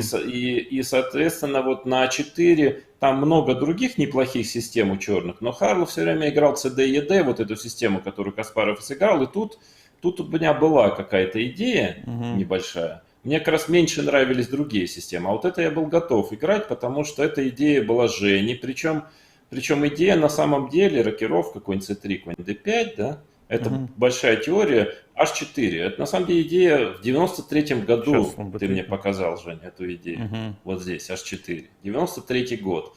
Мы на каких-то сборах были в Сочи, ты, я не знаю, помнишь ты или нет, почему-то мы смотрели «Приняты Ферзевы». Да, Мгм. это идея с 93-го года, да. И ты мне вот показал H4 ход, мы подвигали, показалось интересным. Я вообще об этом, конечно, уже практически забыл. Эту систему мало играл с А4. И неожиданно вот матч «Принятый Ферзевы» решил, вот смотрю в компьютере, у меня H4 какой-то ход, 93-й год, сбор из Сочи с Женей. Мгм. И начали смотреть, и действительно очень интересный ход, очень интересный. Он совсем новый, так что это Женина идея, но абсолютно не имеет к матчу никакого отношения, да. Так что H4, но он может объективно хороший очень ход, может быть сильнейший в А позиции. в чем идея? Очень нестандартный, конечно. Идея в том, что черным не так просто раскрутиться, то есть надо какие-то ходы делать, да, то есть я просто пока черные пытаются понять, как им закончить развитие, я хочу протолкнуть пешку подальше, чтобы она, ну, какие-то угрозы на короля создавать. Мгм. Главная мысль в том, что если черные эту пешку забирают, скажем, слон бьет h4, это возможно только потому, что ладья стала на e8, да? Но Мгм. ладья e8 с другой стороны был основной тогда теоретический ход. Конь бьет h4 забираю. Я забираю слона, да, конь бьет c3, потому что черные не могут брать на Иначе пешка. h4, белые берут на d5 и висит ладья на e8. Это Да, сейчас очень я важно. покажу, да. При ладье на f8 уже это бы не проходило, да. Мгм. Да. Поэтому конь бьет c3, bc, Ой, сейчас. вместо ферзь бьет Сейчас. h4. Не, вместо ферзь бьет h4, да, берется на c3, bc, ферзь бьет h4. Но теперь, конечно, центр совсем другой у белых, да, защищенный. И, по-моему, ладья d3 здесь ход. И тут очень опасная инициатива у белых. Просто они, ну так, даже позиционно атакуют. Ладья h3, слон c2, то есть очень сильная инициатива за пешку. И, наверное, лучше у белых. Соответственно, это вот тактическое обоснование хода h4. А если она не забирается, ну, гоню ее как можно дальше туда, в район поля h6. А там будет видно. Ну, Каспаров этой идеи, ну, не знал, потому что ее никто не знал. И тут начал подолгу думать, логично играл, но все равно, по-моему, хуже получил. Да, конь cb4, h5. Вот эта партия, безусловно, дебютная, так сказать, успех, безусловный. Но дальше все было не так просто. Да, h5, b6. Очень современно, да, вот H4, H5 сейчас в любой позиции ходит. Ну, сейчас Альфа-Зеро уже понимает, что у тебя есть минимальный шанс пешку до h6 довести в любой позиции, ты ее должен доводить. Тогда это было очень, так сказать, нестандартно и авангардно, скажем, да. h6, по-моему, где-то я в какой-то момент пошел. Конь e5, слон b7. Да, ну то есть позиция, в принципе, она отчасти Каспару по стилю, потому что она, конечно, опасная немножко, но очень четная, очень тактическая. То есть белым надо все-таки что-то придумывать. Иначе, ну, у черных крепкая, здоровая позиция. Мне кажется, я хорошо здесь опять очень хороший ход сделал, насколько я помню. А5, и, наверное, ему все-таки надо было побить БА, хотя там были свои минусы в этом. А, по-моему, он сыграл Б5, мне кажется. Где-то он пешку на Б5 поставил, я уже не помню. Вот, да, и вот здесь я, вот где-то в какой-то, но правда позиция очень сложная, в какой-то момент я мог очень серьезный получить перевес. Где-то конь Е4 я пошел, это, по-моему, еще было правильно в какой-то момент. И H6 тут пошел. Или я сначала H6, да, E4, я его загнал туда на H6, конь Е4. Но с другой стороны, скажем так, что если черные от угроз защитятся, у них может быть в перспективе лучше, потому что все-таки изолятор, у меня пешка опять потенциальная слава. То есть я играю на динамику здесь. Статически у черных хорошо, вот динамически защититься от всего не так просто. Очень серьезная инициатива у белых. Как-то вот Каспаров какой-то ход конь c7 нашел, да, видимо, но он логично, потому что угроз много, да, то есть он как-то хочет от конь бьет f7 защищать пешку e6 и где-то слон d5 начинать менять фигуры. И вот тут, кажется, был очень сильный ход слон d2, вот кажется, слон d2 было очень сильно. Ну, серьезный давало перевес белым, но ферзь бьет d4, насколько я помню, и конь g5, вот просто вот так вот, не торопясь играть. Поди разберись. Ну, очень сложно. Да, поди разберись. Тут какие-то есть взятия на g5, ферзь e4, там размен, там какая-то куча всего висит. Наверное, ладья d4, конь d7, он конь d5 может пойти. То есть, ну, видно, что у белых очень сильная инициатива, но, так скажем, все-таки очень счетная, да, позиция. То есть, безумно сложная. Но, насколько я помню, компьютер давал довольно такой существенный перевес белым после слон d2. А вот у нас Ян, не помнящий, в чате пишет, конь 7, ферзь f3 или слон d2, строка в пользу белых. Ну, то есть решающий перевес. Ну, насчет решающего не знаю. Да, опять же, строки разные бывают. Да. Может быть, ну, как бы строка, он может плюс единицу дает, но это еще не окончание всего. То есть, да, ферзь f3, я не знаю, что мне там не понравилось. Я подозреваю, что ход f5 показался не таким уж ясным. Или, может быть, не знаю, f5, то есть я так понимаю, что конь f6 шах, наверное. А может быть, ну, здесь может быть там какой-то удар на g6 и ферзь g3, я не знаю. То есть, да, ну, так иначе, я согласен, да, то есть у белых был большой перевес, а я как-то соблазнился другой идеей, она тоже красиво выглядит. И я вот соблазнился такой, конь c5, слон d5 должен пойти, и вот таким, ну, опять же, мое эстетическое, чувство эстетическое меня вот подвело, потому что ладья a3 очень красиво, да, ладья по третьей подключается, неожиданно так. И она где-то на f3, мне показалось, что так оно вот так красиво выглядит, что должно быть сильно. Но, в общем-то, красиво далеко не всегда сильно. И мне кажется, что я сейчас поменяю слонов, ладья f3, и просто ладья еще подключается к атаке, и может все закончиться очень плачевно для черных. Но что-то подзевнул, как обычно, да, то есть что-то не досчитал. Может быть, ход конь c6, может, я недооценил, потому что после конь c6, ну, наверное, мне казалось, что вот как-то что-то здесь должно найтись, и вдруг неожиданно ничего не находится почему-то. То есть слон бьет d5, я сыграл. Ферзь бьет d5, конь d7, и вот где-то, да, и вот конь d7, и, наверное, тут я недооценил хода ладья d8. Я считал, что после конь d7 просто у черных плохо, что они, ну, не успевают ничего. Там и конь b6 грозит, взять на a3 нельзя из-за конь f6, угроза конь b6, конь бьет e5, de просто заканчивает, по сути, партию там что-то. То есть я считал, что это просто очень сильно. И вдруг конь e5, de я как-то защищаю, и там страшные черные поля у черных, и просто, видимо, плохая совсем позиция. Но неожиданно после ладья d8 вдруг оказывается, что черная все успевает. И очень важно, что на конь b6, конь бьет d4 есть ход. Вот это безумно важно, да, что находится конь бьет d4, и тут более того я вообще проигрываю, видимо. Поэтому после ладья d8 вот такой ресурс. У меня же еще, ко всему прочему, еще и ладья c3 грозит. То есть угроз столько, что я считал, что ну как тут после конь. Вот после ладья d8 неожиданно оказывается, что мне нет ничего умнее, чем переходить в какую-то там равную позицию. Да, это было, конечно, печально немножко, прямо скажем. Но сам виноват, считать лучше надо было варианты. Конь c6, да, ладья d7. Ну, конечно, держится все это, ну, на тоненького у черных, но держалось, да. Взял. Но тут, к счастью, мне помогает пешка a6, потому что стоя на h2, черная пешка на g7, конечно, очень была мерзкая позиция. Долго ее надо было защищать, и не факт, что защитил бы. Но За счет пешки А6 все-таки у меня структурно, конечно, хуже, слон там не очень, но все-таки король у черных слабенький. И за счет этого я держу линию С, и в принципе я, наверное, равная позиция. То есть перевеса у черных нет в любом случае. Но я думаю, Каспаров все-таки на выигрыш уже начал играть здесь. Мгм. Да, значит, ладья С3, F6 где-то должен поставить. И я успеваю зацепиться за линию С, как там дальше было. Да, слон Е3, сдвоиться по линии С. Где-то король F7 надо пойти, Мгм. да, сдвоился. И, то есть, с одной стороны, конечно, у него шикарное поле D5 для коня. С другой стороны, линия С, потенциально пешка А6 и все-таки не очень надежный король. Но это динамически позицию, наверное, балансирует. Мгм. Да, значит, ферзь P7. Он освобождает для коня место, да?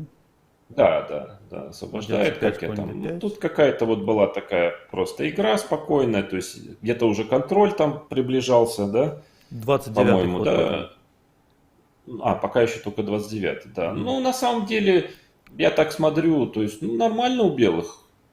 Что, то есть, все-таки король на F7 не очень хороший. Но, тем не менее, да, как там дальше было. Конь B4, я обратно. Ферзей, конечно, менять не надо. То есть... Нормально, но после ферзь Е4... Нормально, но здесь после ферзь Е4 так пришлось бы попотеть тебе. Вот здесь, да? Да, ну как сказать, попотеть. Я тоже там где-то могу ладья C8, H8 зайти, тоже мало не покажется, да. То есть такая позиция острая все-таки. У меня тоже свои козыри есть в этой позиции. То есть сложно сказать, да, она довольно счетная, там конь D3, конь F4, но тоже ферзь G4 есть, там все-таки контр-игра-то есть.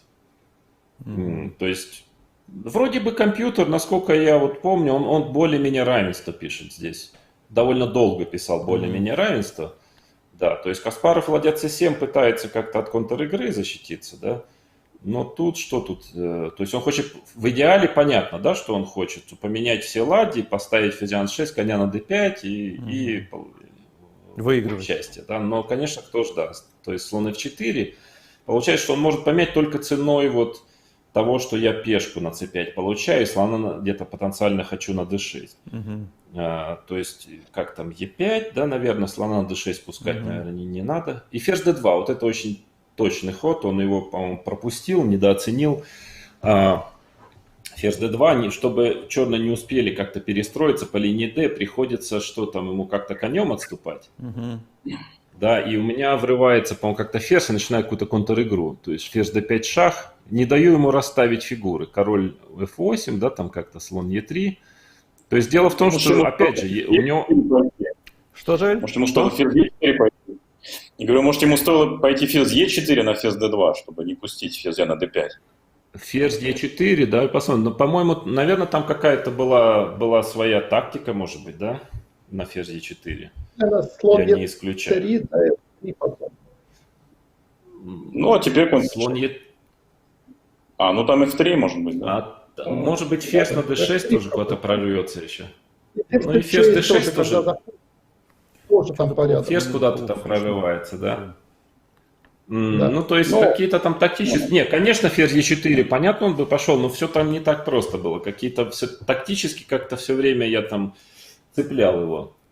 Не было так вот просто. Плюс где-то уже, да, шах. Ну, ничего страшного, ферзя-то он выгоняет как-то все-таки. Потому что понятно в этой позиции, что эндшпиль в пользу черных, да, то есть конь на c6 тоже очень сильный.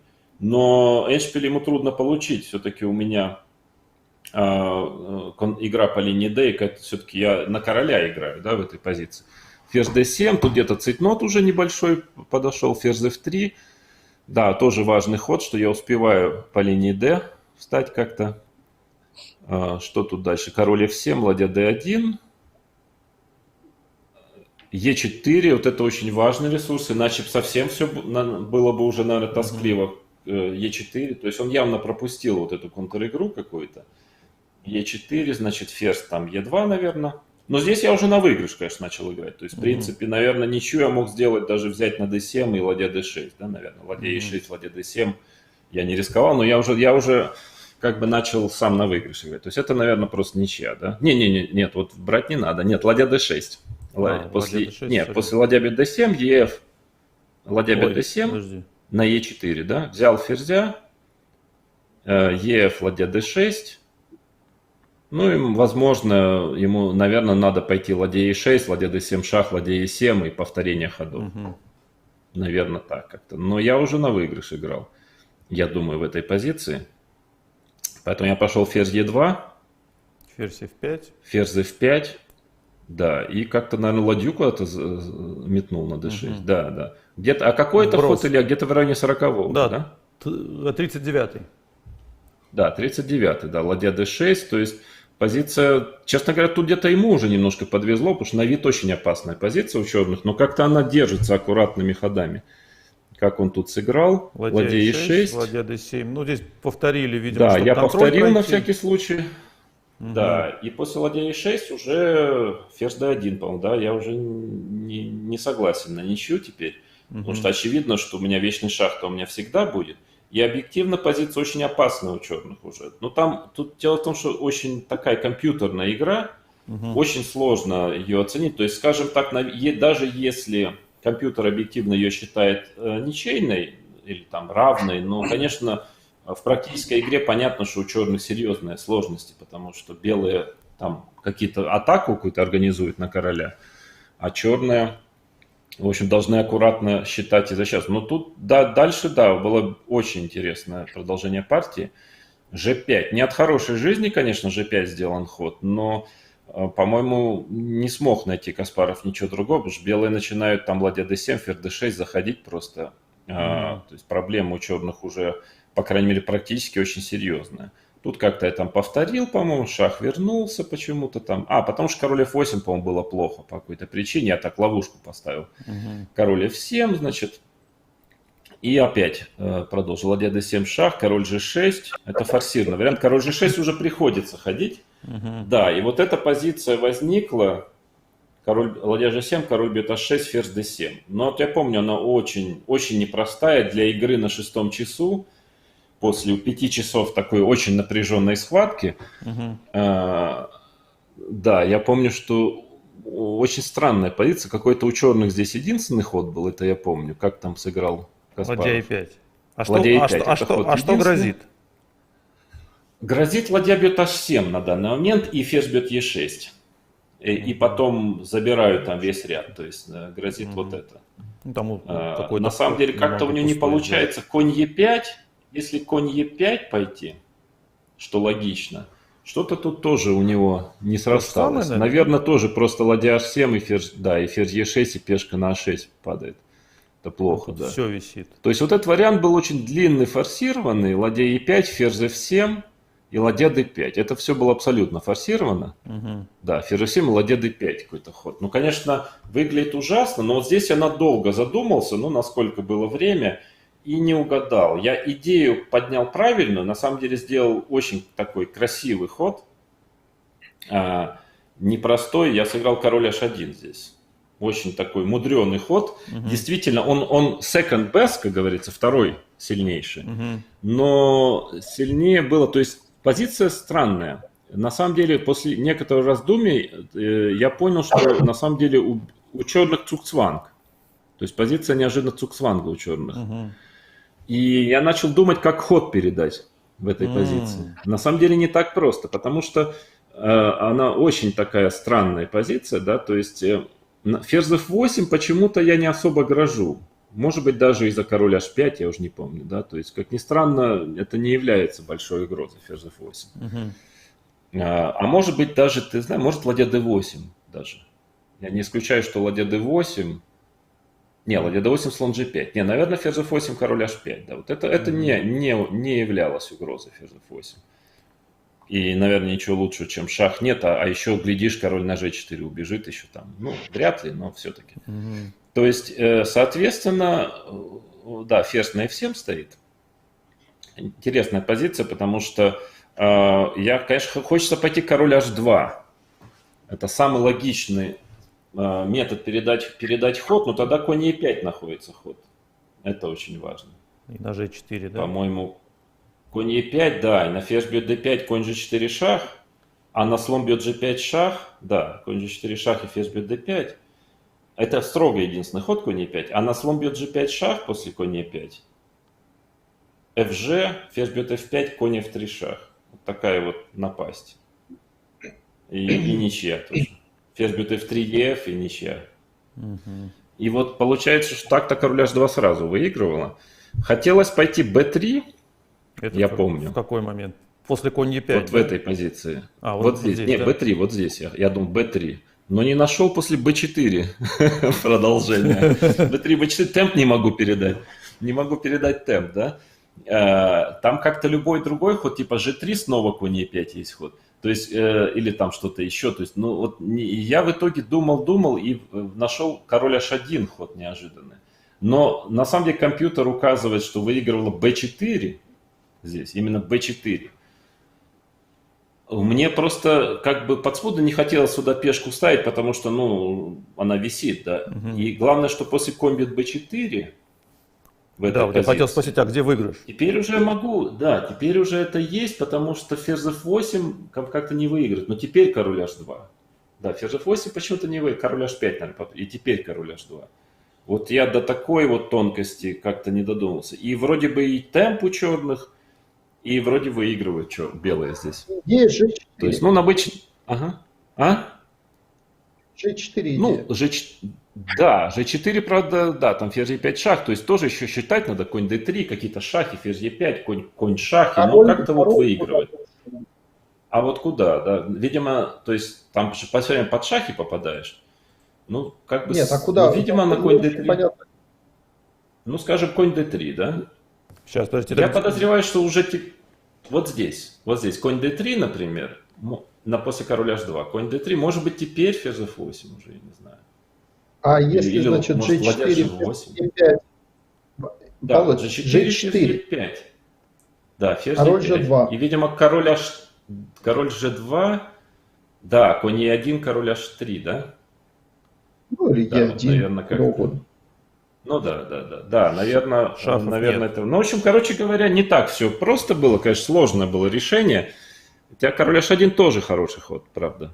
Тоже, наверное, выигрывает, но не так жестко. Король H1 и цукцванг у черных неожиданно оказывается. На B4, B3, конечно, очень важно, да, B4, B3. То есть темп не отдаем врагам. Держим базу. А позицию держим, да. И, Ну, но еще на B4 еще король G1 неплохо. И король H1 потом тоже. То есть какие-то такие были мысли. Но да, король H1 и да, действительно удивительная позиция, что цукцванг, потому что на ладье E5, например, уже что-то выигрывает, то есть ладья плохо стоит. Ладья H7. Нет, думаю, ладья G4, H7. уже G4, наверное, выигрывает. G4, точно, ты для этого Да, пошел. хотя я пытаюсь понять, а почему G4 не выигрывает там, потому что ладья D1 шах, наверное, да, или, то есть... Потому что G4 вот G4 сразу... Что так Женю плохо слышно? Да, то есть, правильно, да, король H1, потому что я, может быть, создал угрозу G4, я еще G4 угрозу создал, вероятно. Да, поэтому какой-то он там ход сделал, он строго единственный, по-моему, конь D8, да, еще, конечно, повезло, что находится вообще такой ход. Ну, как бы я посчитал, то тут, к сожалению, вот в действительности, если я мог сказать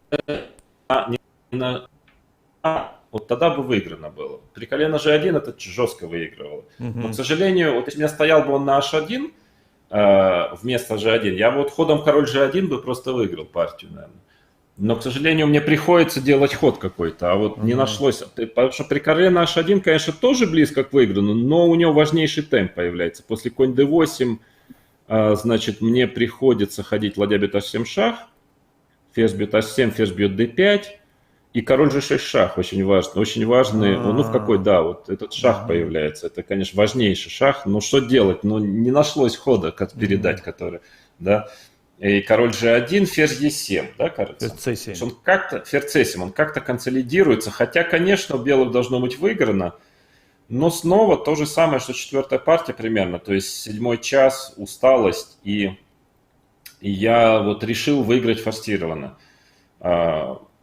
Да, ну пока дал шах сюда, но, честно, ферзь Е4 шах, король ушел, да? На G7. Неожиданно кажется, что не так просто выиграть эту позицию, потому что, ну, как бы он хочет ферзь D7, конь C6 выставить, и какой-то блок такой, да? И я начал считать, я решил, что надо попробовать выиграть сразу, потому что иначе можно и не выиграть вообще, да, если он ставит какой-нибудь 6 ферзь d7. И я посчитал длинный вариант ферзь за 8, на мое несчастье, да, решил так пойти. Хотя на самом деле, видимо, очень сильно было слон d4 или слон d2. Конь c6, слон c3, вот перевести слона просто на c3.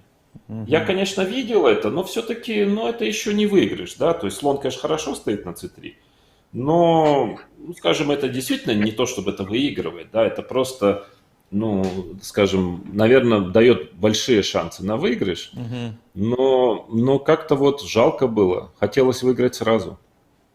Наверное, он тут как-то ферзь d7 пойдет и еще выигрывать и выигрывать. Хотя, конечно, со слоном на c3 очень сильный слон. Наверное, я должен потихонечку там его как-то тут дожать, да, все-таки. А я ферзь за 8 посчитал. Действительно, я вторую пешку забираю ходом ферзь за 8. Ферзь d7, но какое-то совершенно чудесное спасение находится у черных. Ферзь d7, да, король h2 и вот ферзь d3. Я зевнул ферзь d3.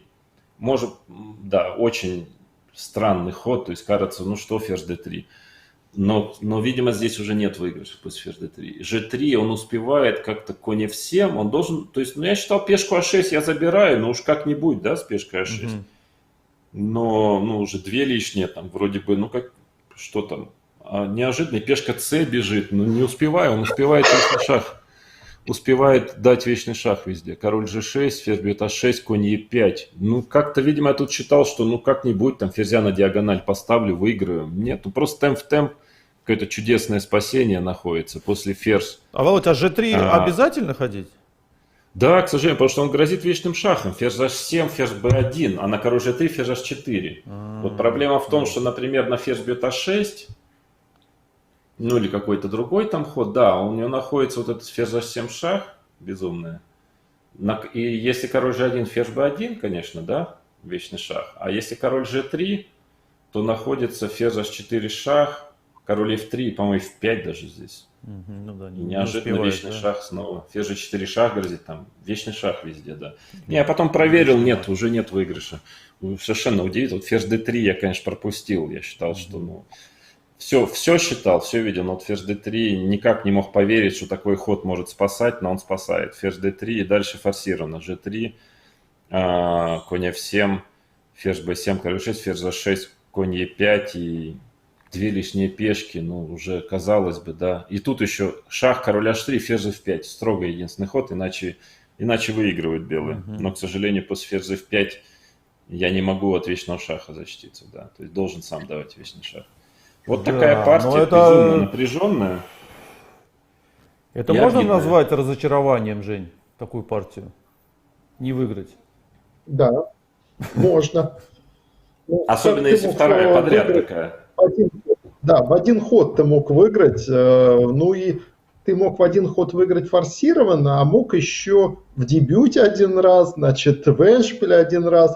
И еще техника, слон d4, слон c3, слон d2, слон c3, тоже технической части, можно сказать, какие-то были неточности. Но насыщенно, опять, хорошими решениями, но и ошибками. В силу, я думаю, что сложности, позиция безумно какая-то сложная. И вы же понимаете, что когда структуры меняются через ход, то очень сложно, буквально, там же пешки двигались очень часто. Это значит новая позиция, новая ситуация, новое тактическое наполнение. Естественно, ошибки должны быть. Но это всегда же вопрос, кому повезет, кто ошибется, не ошибется последний. Вот повезло в этот раз Гарри Кимовичу. По идее, конечно, уже 3-0 ты мог легко вести, да, после шестой партии? Легко, нелегко, знаешь, это обычно так дело. Вот обычно такие великие чемпионы все, они любят так всегда считать. То есть засчитывать все, что они не добрали, а все, что они случайно собрали, это все так и должно было быть. Да? То есть, все-таки пятая партия стала хуже, в третьей еле-еле спасся. По большому счету, похоже, спасение было на то, которое продемонстрировал Каспаров в этой партии, да, то есть тоже так еле-еле единственными ходами кое-как, да, то есть Нет, ну на 3:0 не наиграл, ну скажем, наиграл, наверное, на +2, может быть, наверное, наиграл. Но нет, на +3 точно нет, но то, что, скажем, с +2 я бы не был бы против. Но то, что я не выиграл две, таки одну, конечно, можно, всегда бывает. Две, я просто отлично понимал, что как бы какая большая разница между +1 и +2. Да? Все-таки это концептуальная разница. Между, как ни странно, +1 и 50% разница не такая большая. А вот +1 и +2, то есть +2 в матче в таком плотном на первенство мира, это по сути ты уже на грани поражения стоишь, когда ты 2 очка отстаешь. Когда ты остаешь 1 очко, да ничего страшного, ну что там, всегда выиграть можно, да. То есть, и вот, конечно, это меня, в общем, ну да, смутило то, что все так близко было. И, в принципе, да, обидно было в этой партии, что на самом деле... Вот даже тут вопрос был не техники, вот то, что Женя говорил, слон на c3, да все понятно, вопрос был просто счета. Ну как бы логично, если ферзь за 8 выигрывает, взятие пешки на a6, то логично так пойти, просто забрать пешку и выиграть, да. Все-таки после перевода слона на c3 надо еще на 7 часу, надо еще технику какую-то демонстрировать. Я не могу сказать, что еще совсем выигранная позиция, она просто с очень хорошими шансами, но еще борьба. А тут я, может, форсированно выигрываю и просто вот, ну, нашел с какой-то совершенно этюдной, единственными ходами, серии единственных ходов какое-то спасение. Не нашлось бы, но получилось бы, что все вообще отлично все сделал, да. То есть где-то в данной партии вот просто где-то не повезло немножко еще ко всему прочему. Если в четвертой я скорее сам виноват, то в этой, ну, просто вот удача отвернулась в какой-то момент. Жоля, а ты не помнишь, какое вообще было вот состояние у Володи, у команды, все-таки сборы до уже 6 партий, это где-то, ну, наверное, дней 10-11 вы уже в борьбе, время до, как накапливалась уже усталость или еще бодренькие все были? Нет, еще достаточно бодренькие, потому что ну, мы понимали, что как бы, ключевые моменты еще впереди. Ну, по большому счету, это было там даже не половина матча еще, поэтому еще как бы рано сильно уставать.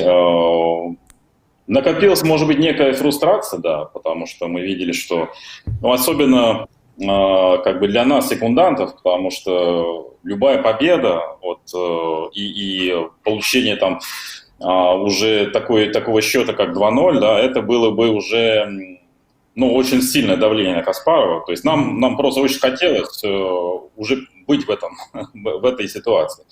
И, конечно, ты понимаешь, что если ты не выигрываешь ну, одну партию Каспарова, вторую партию Каспарова, это счастье может закончиться очень быстро, да, и может уже наступать ну, волна с его стороны, да, где он уже будет получать там такие опасные позиции. Поэтому, да, после 6-й партии было некое такое там, ну, у меня была некая тревога, да, что это как бы это хорошая серия позиций может закончиться в какой-то момент, и придется уже обороняться просто. Но если у тебя была тревога, то по нашей схеме у Жени, наверное, паника уже была. У меня все, я бегал, кричал, все пропало, шеф. Все пропало, шеф. Да, но тем не менее Женя очень помог из этой небольшой ямы, можно сказать, после 6-й партии выйти какой-то своей идеей, которую я не знал, какой-то порядком ходов каким-то странным, который невероятно хорошо сработал в 7-й партии. Давайте какую-то посмотрим. Дешевенькую, да, маленькую идейку, и оказалось, что я ее не знал, и Каспаров ее не знал.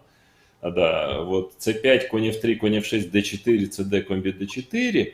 Большая тут теория. Конь c6, e6 там. И вот Женя мне сказал, что есть такой ход a6. Довольно безумно выглядящий. Наверное, и не сверххороший, да. Но идея в том, что a6 как-то... то есть идея в том, что на e6 Каспаров играл g3 в этой позиции. Если e6, то g3. Да. А вот на конь c6, конь c3. А вот на a6 теперь уже как-то g3 уже не получается из-за хода e5, по-моему, да? Или d5, да. Как-то d5 и что-то тут на слон g2, e5 в один прием. В общем, как-то a6 очень полезно получается. Как-то просто лишний темп у черных. И вот, ну, единственная проблема, что после a6 конь c3, конечно, логичный ход. А тогда как-то e6. И теперь белые могут пойти e4, перейти в систему, в солянскую защиту с c4, которую Каспаров тогда не играл. То есть, ну, нельзя сказать, что у меня были большие знания тоже. Ну, что-то я там чуть-чуть знал, перед партией подсмотрел, но, в принципе, немного не знал. Но вроде Каспаров ее не играл. То есть, ну, считал, что, допустим, Е4 не пойдет.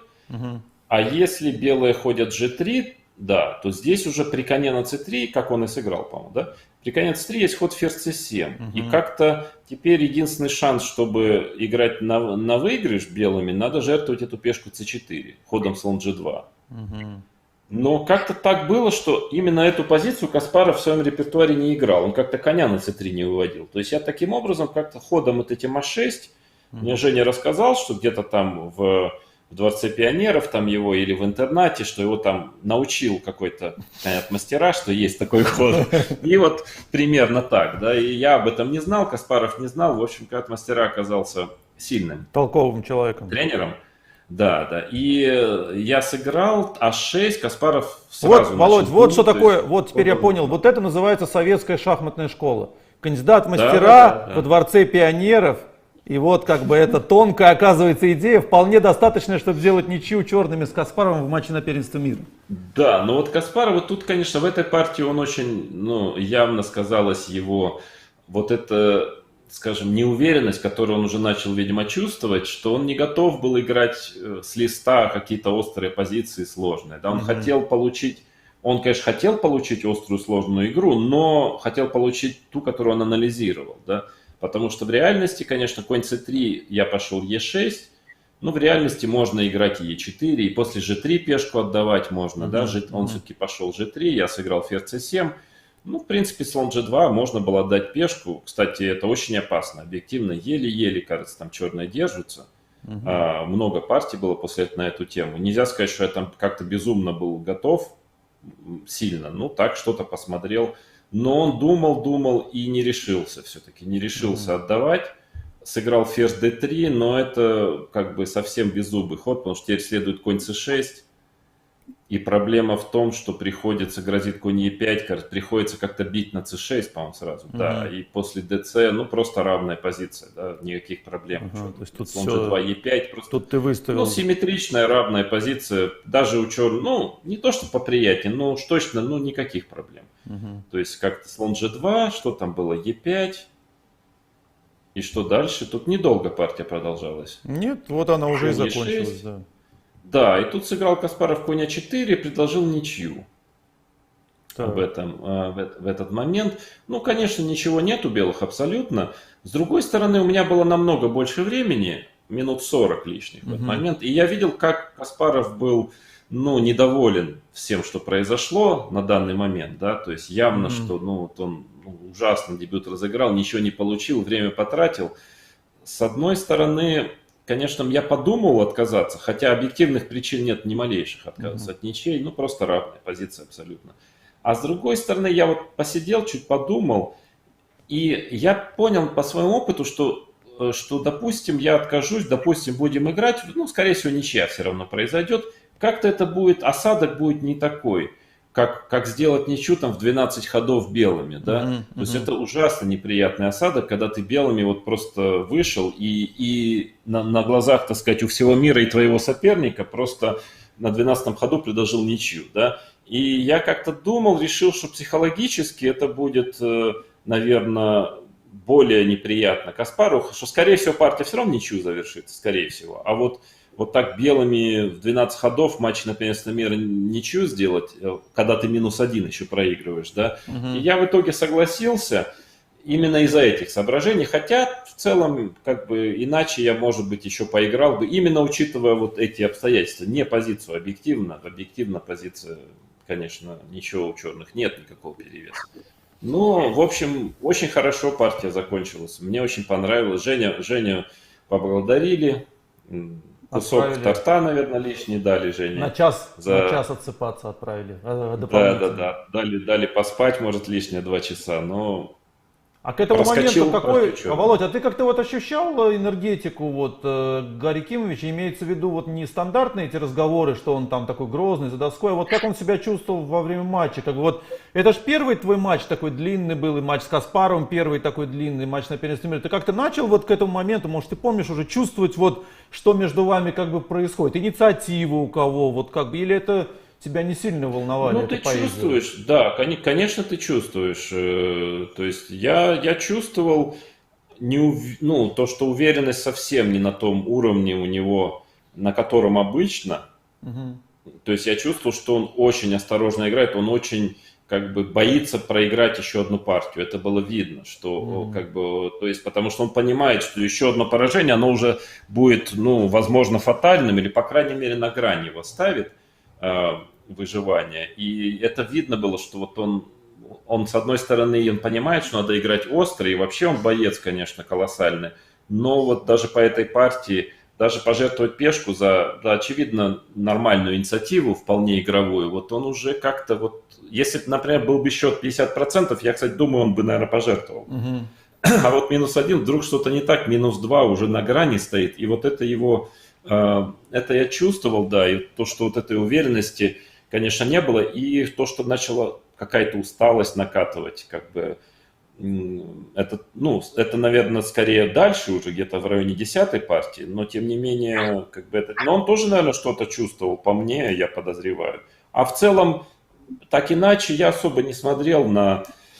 Ну, все-таки Гарри же эмоциональный, то есть он довольно экспрессивный во время партии, ну, в разумных пределах.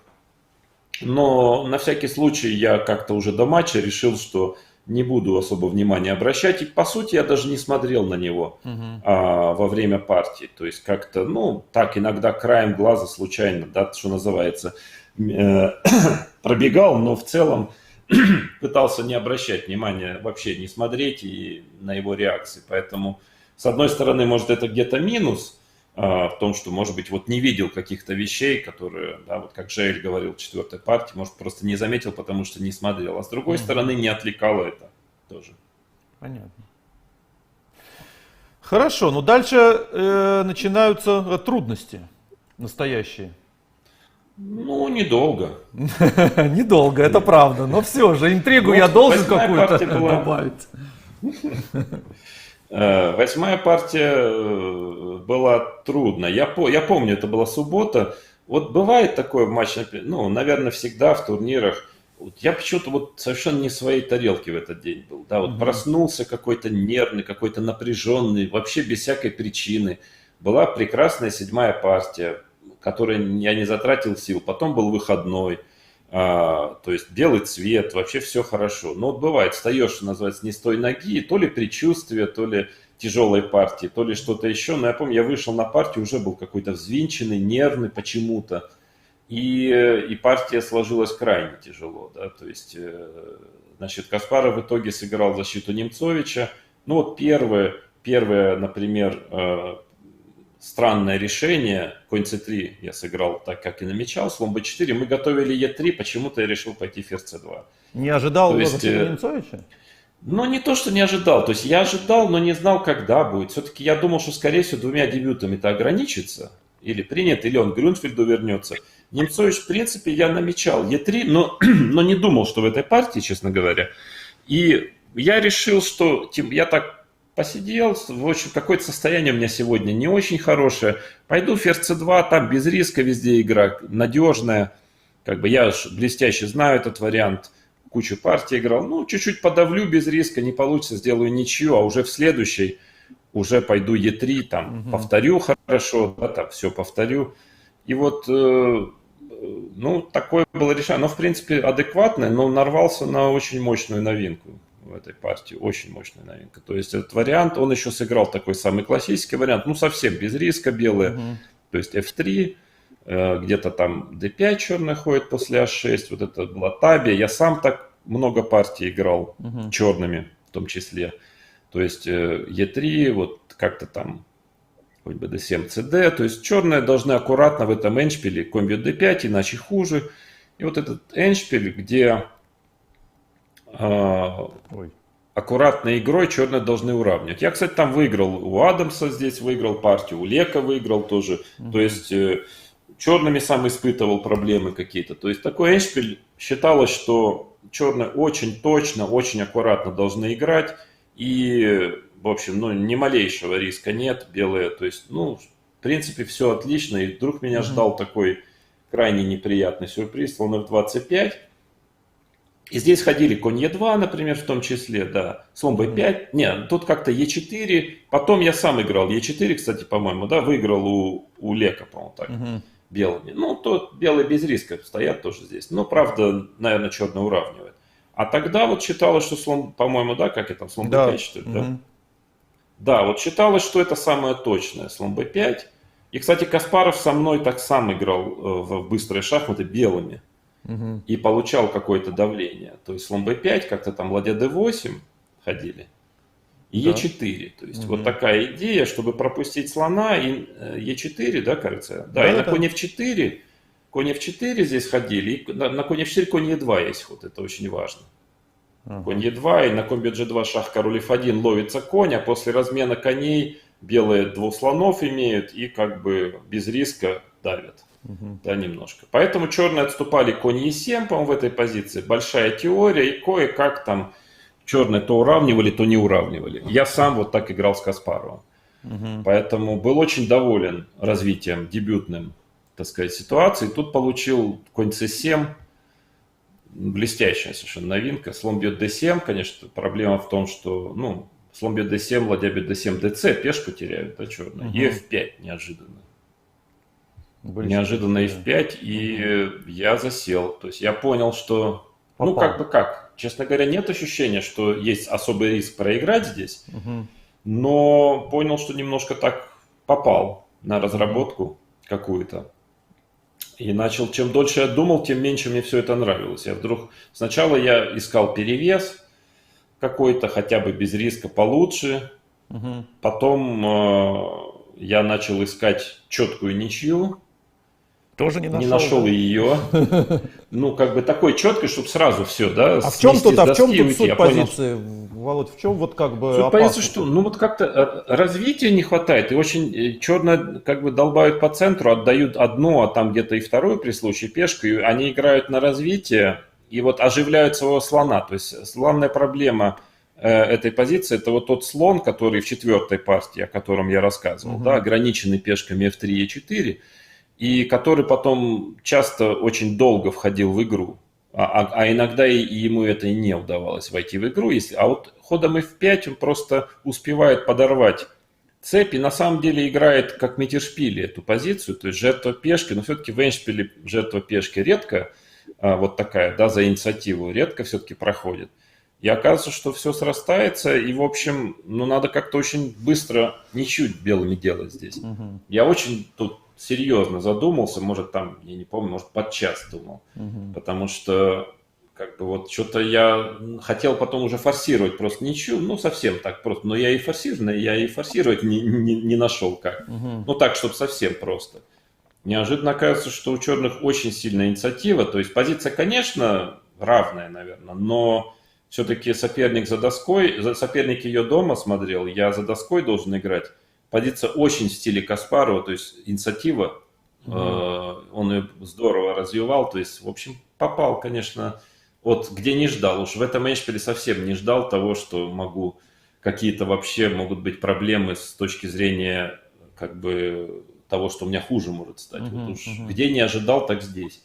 Но ну, наверное, слон бьет b6, может быть, надо было пойти. Вместо конь e2. А b, c, b, слон бьет b6, да. Но так немножко тревожно было. Fe. Компьютер Fe, да. Компьютер как-то здесь, по-моему, уравнивает все-таки. Но Fe, например. И конь f3. Тут какие-то разные ходы. Да, слон бьет e4, конь f3, но конь d5. Мне что-то вот меня очень смущало. Конь d5. Напрыгивают фигуры черные. И Ну, как-то слон f... Тебя, но не компьютер. Компьютер доволен. Компьютер как-то держит. Да, компьютер держит, конечно, но так по-человечески тревожно. Конь f4, там какие-то слон d3 при случае королю не даст рокировать, ладья по второй зайдет. То есть я что-то сидел, да, компьютер, по-моему, ходит слон f2 как-то, на конь f4 рокируется и держит эту позицию. Но да, то есть, но как-то это очень так мне казалось тревожным. Ну, конь f4, ладья f8, какая-то инициатива у черных, да, сильная. Ясно, что черные не рискуют особо. Но, правда, белые тоже, видимо, нет, успевают ничью сделать аккуратно. Но я решил как-то покрепше сыграть, все-таки побыстрее развиться и рокироваться на всякий случай. Мгм. Пошел конь Е2, и неожиданно оказалось, что четкой ничьей нет здесь. Слон Е4. Да, рокировка. Ну, ладья d2, я что-то посчитал здесь, конечно. Ладья d2, и немножко не досчитал, да, конь c3. Как тут было? Слон b7. Да, вот тут удивительно, потому что, не, ну, конечно, я вот когда шел на эту позицию, я хотел ходить ладья d1. Я считал, что это вообще очень четко, Ладья спокойно, d1, и да? никаких... Ладья d1, да. Мгм. И тут какой-то невероятный вариант, но мне казалось, что вообще проблем никаких. То есть, потому что если ладья бьет b2, он ходит, то ладья d7. Ну и как-то тревожно выглядит у черных. Ладья c8, по-моему, надо ходить, видимо, если играть на что-то. И конь a4. А я Вот думаю, я слон как-то d4. и здесь, и конь бьет b6, да, вроде бы хочу. Еще слон Ну и d4. как-то здесь А, я нет, слон d4 не можешь. там на g2, да, конь a4, ну и посчитал, что тут, в общем, напал на ладью, грозит конь b6, ладья на 7. Когда подошел поближе к этой позиции, вдруг неожиданно присмотрелся, ладья c2, конь бьет b6, ладья f8, и непонятно, как защищаться от хода слона 6. То есть, ну, совсем не выглядит, как вообще у белых какие-то могут быть проблемы, но неожиданно оказывается, что проблемы серьезнейшие, потому что слона Проблем 6 море. просто грозит. Да, то есть вроде всего поровну, у меня все активно, то есть, но я не думал, что тут могут быть. То есть, ну вот на этом варианте, который, кстати, судя по всему, Каспаров дома приготовил, да, и вот тут я как-то после ладья d2 опять задумался серьезно, да, вот когда был ладья d2, понял, что ситуация начинает, вечер перестает быть томным для моего соперника. Ну да. После слон b7 что-то не могу найти, как вообще, как уравнивать, то есть как, что делать. b4, конечно, очень не хочется делать этот Ну ход. а что делать, да? Но с другой стороны, а что делать, да, хоть пешку защитить как-то. Я причем не удивлюсь, если все еще по-прежнему Каспаров был в анализе своем до этого момента. Но в любом случае он очень точно здесь играл. Но это его позиция, он очень сильно такие играет. Как, впрочем, и большинство других тоже. Ладья f8. Ну, в общем, здесь мне... Да, ладья a2. В этом была идея хода b4. Как-то вот так вот, таким странным образом по второй выгнать ладью, потому что она страшная ладья, да? Ладья a2. Так вроде бы все почти близко. Ведь на самом деле кажется, что, ну ничья должна быть, да? То есть, ну что-то материала не осталось. Но вот не успеваю по темпам, да? Вот не успеваю нигде. Конь d5. Ну что, вроде бы всего, что там играть-то уже? А конь f4 грозит. Оказывается, что белые просто не успевают ничего. Как я там сыграл? Слон d4, какие-то, да, слон d4. Меняться он не хочет, конечно, тут, ну, да, меняться, конечно, сразу. Ничья, да, слон d4, так все бы хорошо. На конь f4, там как-то конь c3, я все успеваю, там, по-моему, по темпам. Подожди, на конь f4, да, слон d4, если конь f4, наверное, ладья f2 я успеваю, да, пойти. Ладья f2, и все нормально. Мне осталось-то там 2 хода сделать, слон e3, конь c3, вообще никаких проблем. Но, к сожалению, ладья a8 очень сильный ход находится. Да, вместо коня f4, слон d4, ладья a8. И как-то на ладья f3, безумно опасно ладья f3, тут какой-то, по-моему, g5, что ли, ход, и конь f4 страшная угроза начинает. То есть, какая-то, по-моему, мне очень не понравился ход g5, конь f4. То есть, какая-то неожиданно, там фигур-то не осталось на доске, у черных страшная инициатива просто. И после ладья 8 я решил, что от греха подальше перейти в какой-то неприятный эндшпиль, но хотя бы мат не получить, да, конь c3, размен ладья a3, слон d4, но правда я тут посчитал, да, что слон d4, b5, да, пешку на... И вот тут очень важный, по-моему, я ход сделал, по-моему, ладья f4, что ли, какой-то да. ход, был очень важный.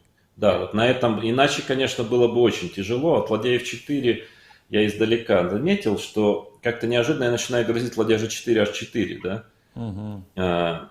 И в принципе, при всем при том, что там, опять же, потом говоришь, Каспаров вот там упустил выигрыш или что, да нет, никакой выигрыша не было. У него был здесь единственный момент, где он мог получить шансы на выигрыш. Не более того, но только шансы. И причем единственным ходом, насколько я помню. Потому что как он сыграл, уже ничья. Тут надо было напрячься и пойти h5.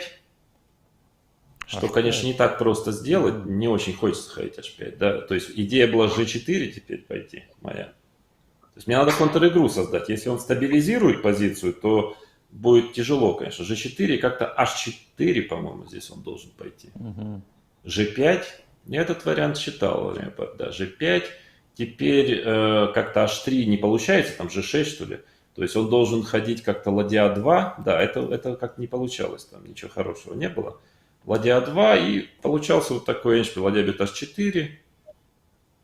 То есть пешку я меняю, ладья G2 шах, он забирает мою на G5, король F1, ладья бьет G5, король там F2, да, вот так, или король E2. Ну, что можно сказать, наверное, на E2 все-таки. Что можно сказать в этой позиции? Ну, 50 на 50, я считаю, прям шансы на выигрыш и на ничью. То есть у черных лишняя пешка, конечно, но с другой стороны разноцветные слоны, размен ладьи всегда сразу ничья. То есть, ну, пришлось бы мучиться очень долго здесь. Это мучение, конечно, но нельзя сказать, что это был упущенный выигрыш, да, то есть, и причем похоже, что это был единственный шанс черных. То есть дальше вот, но он не пошел на это, он немножко поторопился, вот надо было сесть ему, наверное, подольше задуматься. Он начал, мне кажется, на мой цейтнот играть, у меня уже оставалось не так много времени, хотя там уже ход, наверное, там 30 какой-то, да, Илья, по-моему. Ладья 4, 31 ход. Да, ну, в смысле, эта позиция не такая сложная. Могу сделать, скажем, да, еще там, минут 10 еще было. А он как-то решил побыстрее сыграть и сделал какой-то довольно логичный ход ладья d3, такой хитрый. Но все, после ладья d3 уже ничья. И, кстати, любой другой ход вместо h5, по-моему, уже ничья. Да, h5 был единственный ход. Да, и ладья g4, и как-то он недооценил после ладья g4, то есть на g5, h4 он просто не успевает. Теперь уже мне отчасти повезло, что у меня по темпам все срастается, да, в обороне. То есть просто успеваю темп в темп. И он шах, король, ладья d2. Не, он сразу... Ну, я могу... Да, g5 он сначала пошел, да, по-моему. H4. Да, но это не имеет значения все равно. Он мог дать шах сразу, ладья d2, но это к тому же приводит. После ладья d3... То есть ладья g4, он может... Да, он может дать шах на d1. Король F2, ладья D2 шах. Но я все равно король E3 хотел ходить. Да, и после ладья бьет G2 просто получается ничейный эндшпиль.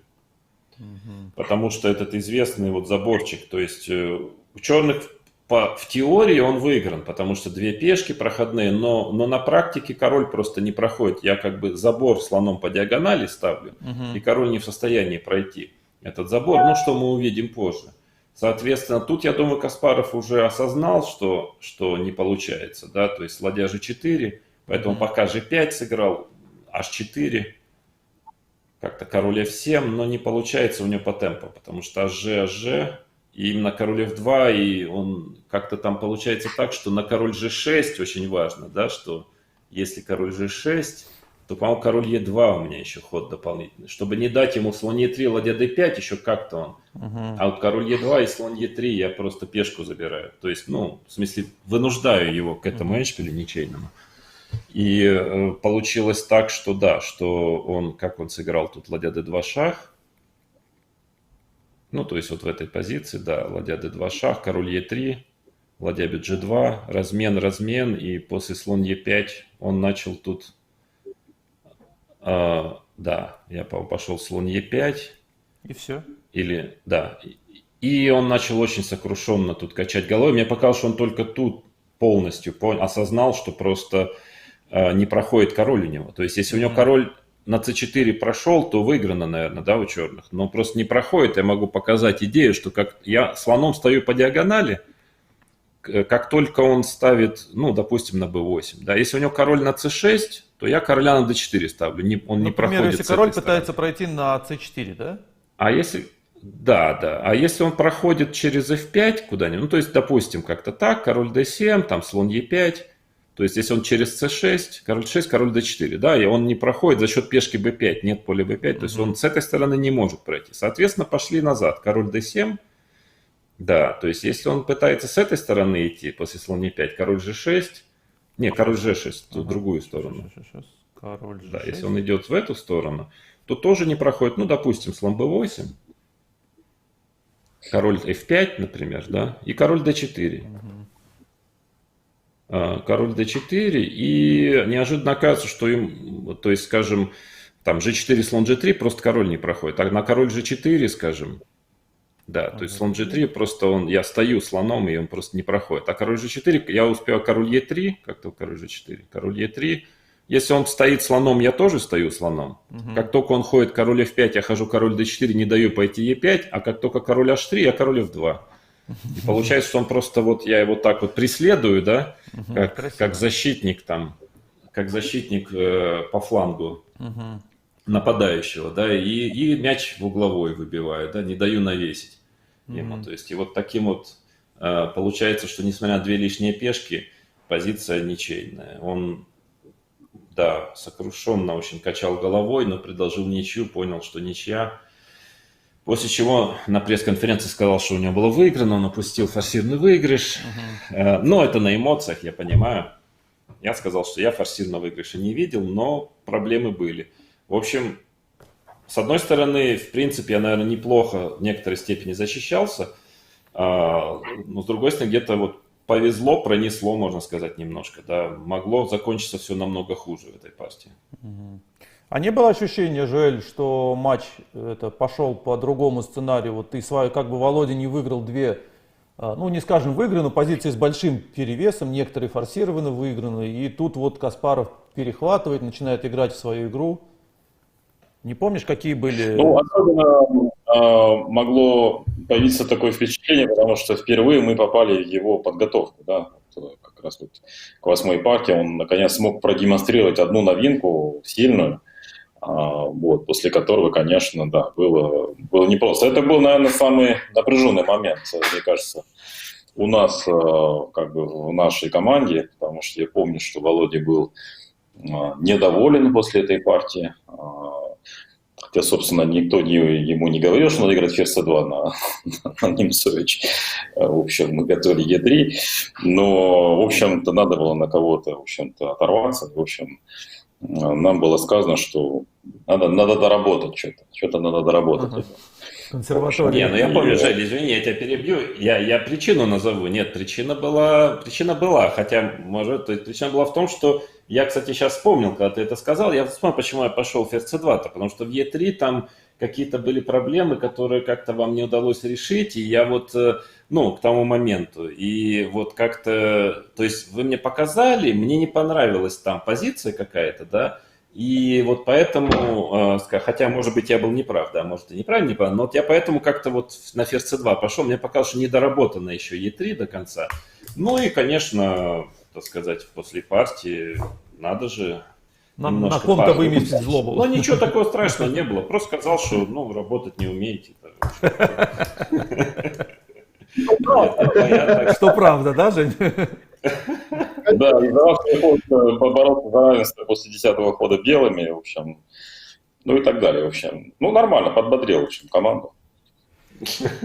Володя, а ты как спал в это время? Ты помнишь вообще, как отдыхал, удавалось ли восстанавливаться, как вообще все это проходило? Ну, я спал нормально, более-менее. Я просто помню одно, что очень большое нервное напряжение. Вот такое оно постоянное, да. То есть оно было вот практически только во сне ты его не чувствуешь. А так, даже выходной день, я помню, даже там на прогулке выходной день, вот все время вот это вот какое-то нервное напряжение, вот это я помню, я это ощущал, и я впервые, наверное, в жизни, в своей карьере вот чувствовал то, что не обязательно в день игры, не обязательно за час до игры, а вот даже выходной день, то есть оно есть, оно вот таким фоном идет, стабильным фоном, да, и чем ближе конец матча был, тем тяжелее его было выдерживать, просто я помню, что мы даже, по-моему, говорили в какой-то на прогулке, что вот, ну, я уже не знаю, лишь бы только закончился матч, мне уже тяжело выдерживать это нервное напряжение, постоянное, да, такое стабильное. Так что вот это помню. А так спал более-менее. Я предлагаю по регламенту, Володя, я предлагаю 9-ю, 10-ю партию посмотреть, Мы уже Мгм. 2:15 в эфире, и оставить на последний такой короткий эфир, последний... Я предлагаю, ты знаешь, 9-ю посмотреть, а Давай. 10-ю, потому что иначе же никто больше не будет смотреть наши стримы. Интригу, Если мы да? покажем Интригу 10-ю, оставим. Интригу оставим. никто не придет на следующий стрим, кому мы нужны. А вот 10-ю Хорошо. оставим, да, и вот, так что давайте, может, 9-ю. Давайте, да. 9-я А что партия. 9-й-то было вообще? 9-й партии ты играл Берлин, что ли? Опять черными. Берлин? Да, вот Каспаров вдруг неожиданно к Е4, надо признать, что к этому моменту С4 уже так довольно крепко подготовили. Уже так на третью партию я уже какие-то основные линии подготовил, но вот в этот момент Каспаров вернулся к Берлину, хотя по большому счету С4 мог бы еще продолжать, Мгм. но решил сменить пластинку, да, я сыграл опять этот эндшпиль.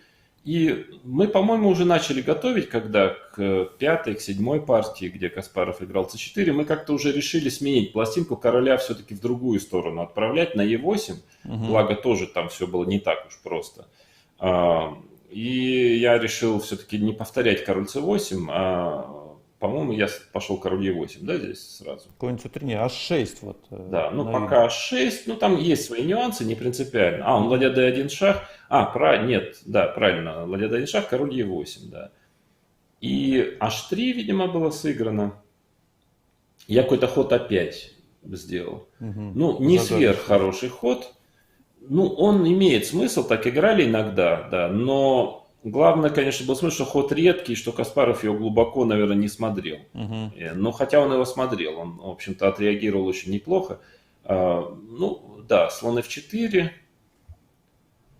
слон Е6, да, это все логично, то есть G4, ну, чуть-чуть вот опять то же самое случилось с ним, то, что в действительности он перевес-то получил по дебюту здесь тоже, но чуть-чуть не тонко сыграл и выскользнул я опять, как уж опять очередной раз. То есть конь d4, он очень сильно отреагировал, это, видимо, самое сильное на А5, то есть работу он проделал, он и его секунданты очень серьезную, очевидно, да, поэтому конь d5, конь ce2, вот это очень сильно. Мы, по-моему, даже когда перед этой партии, когда мы эту систему чуть готовили, по-моему, это было самое неприятное. Мы, в общем-то, и решили, что все бы ничего, вот здесь, конечно, проблемки есть. Причем даже, по-моему, была партия Фишера здесь. Даже Фишер, он пошел комбит d5 сыграл, cd и там с кем-то там. Ну, выиграл, конечно, все равно, но тут нормально у черных, здесь близко к равенству. А вот Каспаров конь e2 пошел, и здесь слон c5. Но тут игра как? Вообще-то в этом варианте, если белые успевают забрать слона на e6 в этой позиции, и коня успеть перевести на e4, то это крайне неприятная вообще история, крайне неприятная. Поэтому на самом деле игра идет очень, очень такая по ходам, слон c5, и идея тут в чем? Ну, я хочу слона на коня поменять, как ни странно, здесь это выгодно. В принципе, теоретически. Вот где-то здесь был очень тонкий ход, надо было сделать. Какой-то был очень тонкий ход. Честно скажу, не помню. Не то, чтобы что-то скрываю, не помню. Все бы хорошо, но вот какой-то был очень тонкий ход, который, по-моему, перевес дает белым. Я не знаю, мы это... По-моему, c4 сразу. Вот так, да? Вот сразу c4. Да, вот именно сразу, до взятия. Что выглядит странно, кажется, но взять-то все равно придется. А вот почему-то это очень важно оказывалось. И вот именно до взятия здесь лучше, потому что если я беру на f4, на c4, там как-то конь f5, ладья c1, что-то там совсем все плохо становится. Не успеваю я как-то там по тактике. А c4, конь b6, если я хожу. Если хожу конь b6, как и в партии, то тут как-то, да, вот c4, вместо конь бьет e6, c4, конь b6, b3, вот как-то здесь оказывается, что это очень важно, что он пока не взял на e6. В каком-то варианте это очень важно, оказывается. И здесь у белых лучше, ну, тоже, конечно, борьба, то есть не то, чтобы там совсем плохо, конечно, но вот это, видимо, перевес был. А Каспаров, ну, логично побил на e6, это вообще самое такое логичное решение, ну, что там, причем, чтобы не считать какие-то возможности слон бьет d4 ходов, ну, логично, но, как ни странно, здесь темп в темп все успевают черные. Опять вот стратегически стоят не очень хорошо, но по темпам успевают. Именно конь b6 это очень важно. И на b3 a4. Вот это очень важный ресурс, что я успеваю создать игру по линии А, потому что иначе, если белые успеют поставить пешку на А4 в этой позиции, то радость будет небольшая. То есть белые просто контр-игру забивают на этом фланге и потихонечку начинают надвигать пешки там, и позиция довольно тяжелая у черных. Но именно вот то, что я напал и А4. Вот это было очень важно. И теперь вроде бы, да, опять вот я вот так вот как-то мерзко. Я представляю, наверное, ощущение Гарри Кимича, то есть все время как бы у него стратегически лучше, а все время какая-то мелкие цепляния, и он постоянно в каждой партии вот эти мелкие цепляния не дают вроде бы стратегически выиграть партию, да, вот провести план и спокойно выиграть, все время вот какая-то контр-игра. И, наверное, это очень раздражает, да, вот, потому что кажется, что ты лучше стоишь по структуре, по всему, а вот ход постоянно не получается, да. Сейчас-то уже люди привыкли к тому, что это и есть Берлин, да, что у тебя структура хорошая, а вот постоянно по темпам черные успевают. И вот А4, вот здесь, да, слон d2. Ну, идея в чем? Белым надо успеть поставить, скажем, опять же, если они, что хочет Каспаров? Хочет перевести слона на c3, коня на e4 в идеале, и просто начинать потихоньку надвигать пешки. Но не все так просто. Не все так просто. Как там я сыграл? Король F7. Король F7. Слон Ну, C3 не даю ему по темпам все время. Слон C3, ладья D8. Теперь после ладья D8 у него тяжелый выбор. Ему надо выбирать, какую из линий отдавать. То есть или линию D отдавать, или линию А отдавать. Да? То есть не получается удержать одну из линий. Потому что на b4, например, я ухожу слоном, и пешка c4 висит. То есть он на c5 уже конь d5. Да? То есть вот это дергание такое мелкое, да, такое. Да, но тут уже я закрепился. То есть ему чуть-чуть-то всего ничего, скажем, в этой позиции коня на e4, короля на e2, и, в общем, по сути, стратегически партия решена. Там уже добивание идет. Но не успевает все время. То есть как там где-то король g2, наверное, он пошел. Ладья d8, король g2. Да, он решил отдать линию d, по ней меньше полей вторжения. Да? Король g2 и ладья d3. То есть я все время опять цепляю, не даю коня перевести, да, куда-то на e4. Ладья d3, ладья c1, кажется, да, он должен как-то удержаться, ладья c1. То есть его теперь задача, да, как-то выгнать мою ладью каким-то образом, ходом где-то конь f4, все-таки короля подвести на e2, перевестись, опять же, если он переведется, и при одной паре ладей все будет неприятно очень. Но все время не успевает по темпам. Как я там сыграл, я уже не помню. G5. По-моему, G5, да, вот очень важный ход G5. Опять все время как-то идея в чем, что f4... Там слон Е3 все время, да, и я теперь начинаю готовить какой-то неожиданный маневр при случае конь d7, конь f8, конь g6. Крайне неприятно. Если, кстати, перейду, могу и лучше получить, да. Вот такой перевод неприятный. То есть ему тоже надо быть аккуратным здесь. Значит, что произошло дальше? Ладья c2. Он готовит f4, да, АБ. И что я там сделал? Какой-то еще один аккуратный ход. Да, конь d7. Повел, да, как-то он уже должен реагировать на все это. Да, ладья А2, ну, к сожалению, я вынужден был АБ бить.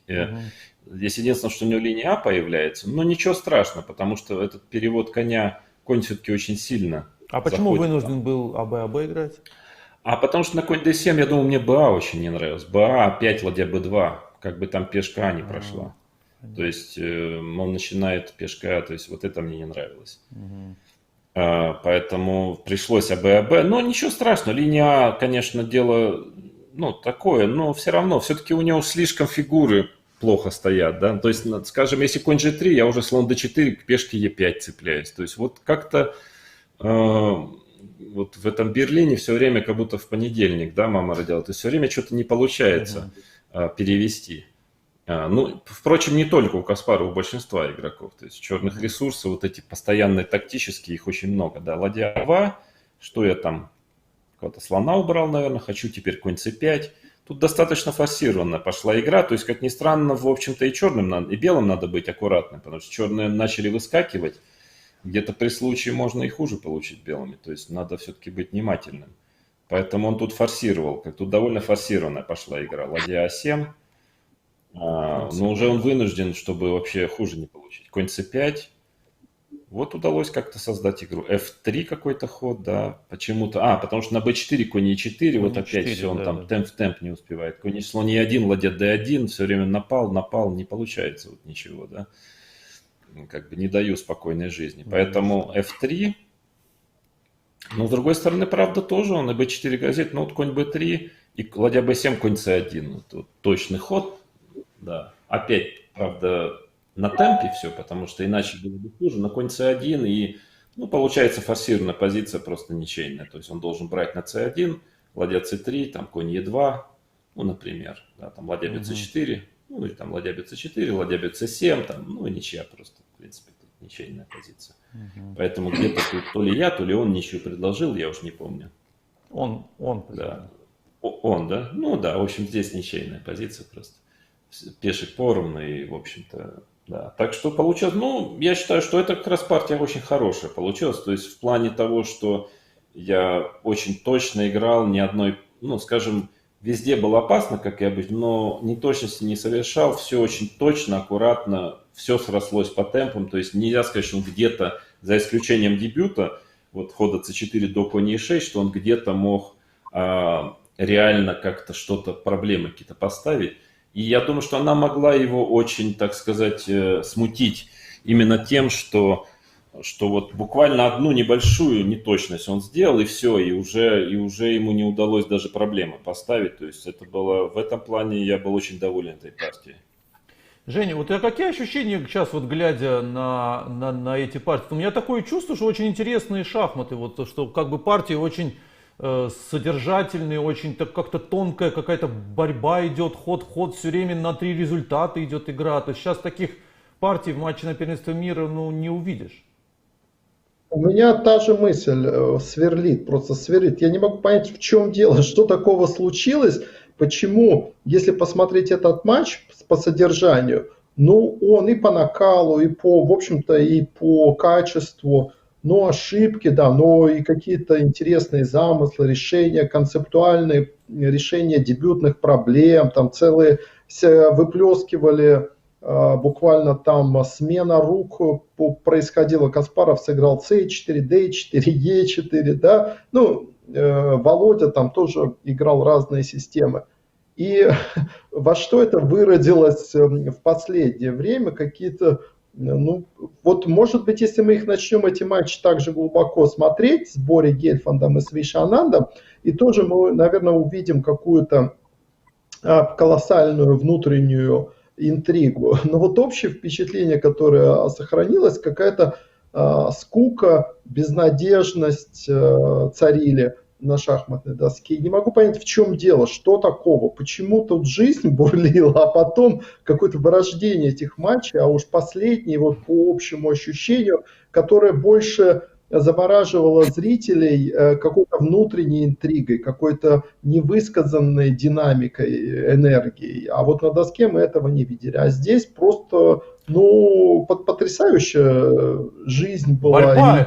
Борьба сумасшедшая шла. Драматически, это не комедия, это драма такая настоящая, полноценная, роли какие-то там отрабатывали. Ну вот очень хорошее впечатление. И было на что посмотреть. Участники, как я бы сказал, отработали каждый пенни, который на них потратили английские спонсоры. Нет, ну, Жень, понимаешь, я думаю, что, к сожалению, очень много проблем стало из-за развития дебютно и, конечно, компьютеров.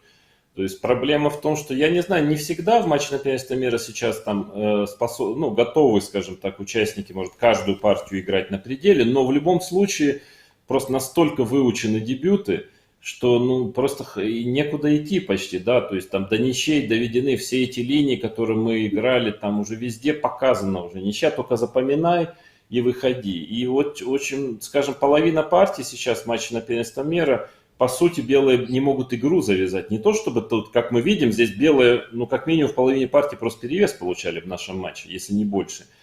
Сейчас какой перевес? Просто какую-то игровую позицию с минимальным каким-то хотя бы давлением, таким моральным хотя бы. И вот из-за этого, я думаю, проблема во многом от этого идет, да, что очень сложно стало просто получить какую-то игровую позицию, относительно незнакомую, которая до конца не досмотрена с компьютером, к сожалению. Жоэль, у тебя такие же ощущения, да? Я хотел добавить здесь, что, конечно, здесь надо все-таки не умалять заслугу нашего педагога сегодня, да, потому что Володя же очень все понятно объясняет, и, в общем-то, без его, скажем так, объяснений все эти вот, ну, прыгания там коней там по доске там и какие-то сдвоенные пешки, в общем, ну, не производили бы там какого-то внятного впечатления. И я думаю, что поскольку, тем более у Володи всегда стиль был очень рациональный, то есть он всегда, ну, можете не говорить про доказание теоремы там в математике, но, по крайней мере, он всегда идет по очень четкой, выверенной логической линии, да, и поэтому ему потом в этом смысле проще, может быть, других объяснить, почему он делал такие ходы и какие мысли посещали. И что немаловажно, даже по прошествии там 20 лет, все остается довольно четко в голове, да. А на самом деле дело в том, что многие игроки, они, ну, может быть, и мыслят очень интересно, но не очень способны внятно рассказать о своих мыслях во время партии. Я думаю, что здесь это немаловажно. Я просто вспоминаю далекое детство, когда, значит, в школе там ходил на вот эти вот классы французской литературы, а мне попался очень талантливый там, значит, преподаватель, который рассказал там про книгу Флабера, да, вот это вот «Мадам Бовари», значит. Ну, я сам читал, думал, скучнейшая книга, как это вообще можно считать классикой вообще, о чем тут читать, там, как эта буржуазная дама там размечталась там изменять мужу, там, и все. Значит, она так это, что я вот понял, что как не просто быть женщиной, да, я был мальчиком, надо понимать, это не просто, да, вот объяснить это. Поэтому в этом смысле, поэтому нам интересно, поэтому я надеюсь, что зрителям тоже интересно, потому что Володя, ну, блестяще объясняет и рассказывает. Нет, но все-таки, мне кажется, шахматы сильно, конечно, изменились. Вот опять же, что в матче на первенство мира какие-то новинки, какие-то такие зубодробительные, какие-то, кто-то что-то не посмотрел, но сейчас это уже невозможно. По полгода люди там штудируют все тома своих энциклопедий в Chessbase, там где-то на 30-м ходу кто-то маленькое уточнение, к контролю уже разошлись. Очевидно, что люди готовы играть, наверное, в другие шахматы, но просто сейчас действительно возможности, видимо, уже нету. Поэтому... Ну, сложно стало, бывает, но сложно, да. Да, поэтому Владимир Борисович дошел до идеи играть без рокировки. Я теперь понял, откуда ноги растут. Отчасти, да. Не, отчасти, да. Меня это самого, в общем-то... Не, я не к тому, что это хорошо, нехорошо, это реальность, и винить никого нельзя, но нет, конечно. Пока еще все не так плохо, но вот именно матч на первенство мира, когда люди готовятся по полгода, штудируют там с машинами, с группой секундантов, вот тут, конечно, становится тяжело очень, да. В турнирах-то еще ничего, в турнирах, ладно, а вот матч на первенство мира, может быть, какие-то придумывать форматы, я имею в виду какой-то там, не знаю, жеребьевку на цвет какой-то, что-то придумать чуть-чуть такое, чтобы хотя бы не было вот, ну, как-то нельзя было выплескивать вот эту вот безумную подготовку, где практически, ведь что сейчас происходит, что играется какой-то дебют, там испанская партия, и я знаю, все, в принципе, так работают, шахматисты, то есть они анализируют, ну, все ходы, вот Е4, Е5 и пошли, D4, D3, конь C3, C3, G3, все ходы просто. То есть нет хода, который бы не посмотрел, потому что сейчас с новыми машинами легко их проанализировать. И, в принципе, вот какой-то просто у тебя уже невозможно ход найти, который бы не был досмотрен до очень четкого, ясного равенства, где, в общем-то, дальше человек уже не ошибется. И, конечно, есть небольшая проблема, но она только в этих матчах на первенство мира, и то не всегда. Иногда все-таки какую-то удается борьбу завязать, но для этого нужно желание, так сказать, как минимум одной стороны, а иногда и обеих сторон. Если оба хотят играть без риска, то, ну так, очень спокойно, не брать на себя излишний риск, то по большому счету очень сложно завязать борьбу сейчас уже в шахматах, именно в матчах на первенство мира. Еще я хочу добавить одну мысль, да, что в каком-то смысле, мне кажется, Володя последний из могиканов. Что я имею в виду? Я имею в виду, что неспроста он был учеником этой блестящей школы, значит, Ботвинника-Каспарова, потому что хоть и у всех троих там стили довольно разные, да, и у Ботвинника, у Каспарова, и у Володи, всех объединяет, по крайней мере, концептуальное там, понимание шахмат, да, что в каждой позиции нужно искать какой-то смысл. То есть, ну, не хаотично там перебирать ходы, там, считать там, направо-налево, а ну, должна быть какая-то ведущая идея, да. На самом-то деле мало у кого есть такой подход, кроме как у этих игроков. Даже взять того же Ананда, который современник там, Володи, да, даже старше его, он, наверное, вряд ли так сможет четко рассказывать ход мысли, почему он вот пришел к этой мысли в итоге после там, раздумий. Да. Он как-то что-то чувствует, что-то считает, что-то там решил импульсивно. То есть мне кажется, что вот это, наверное, эта черта, она немножко со временем немножко исчезла. Хорошо. Жоэль, скажи, пожалуйста, вот ты один из немногих людей, которые после шахматной карьеры успешной делаешь не менее, а может быть и более успешную карьеру в бизнесе. Как вообще ты вот, если уже мы заговорили о современных шахматах, ты вообще сталкиваешься с шахматами в жизни как-то? Какие-то новости, может быть, слышишь, или только общение, вот условно, с Володей какой-то? Шахматы в жизни вообще есть, Жоэль? Расскажи нам. Или мы думаем, Нет, что... конечно, конечно.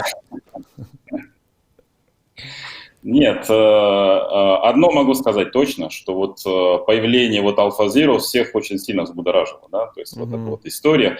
Ну и опять же, вот это очень красивое, скажем так, ну, скажем так, наблюдение, что сильнейшая теперь программа, она в чем-то имитирует человека, да, и в итоге ощущение, что возрождается вот это то понимание человека в шахматах, только побеждают теперь сильнейшие машины, которые, ну, те шахматные программы, которые всегда играли как компьютеры, которые и считать умеют, больше ничего, да. И я думаю, что, да, это вот такое очень интересная глава в истории шахмат.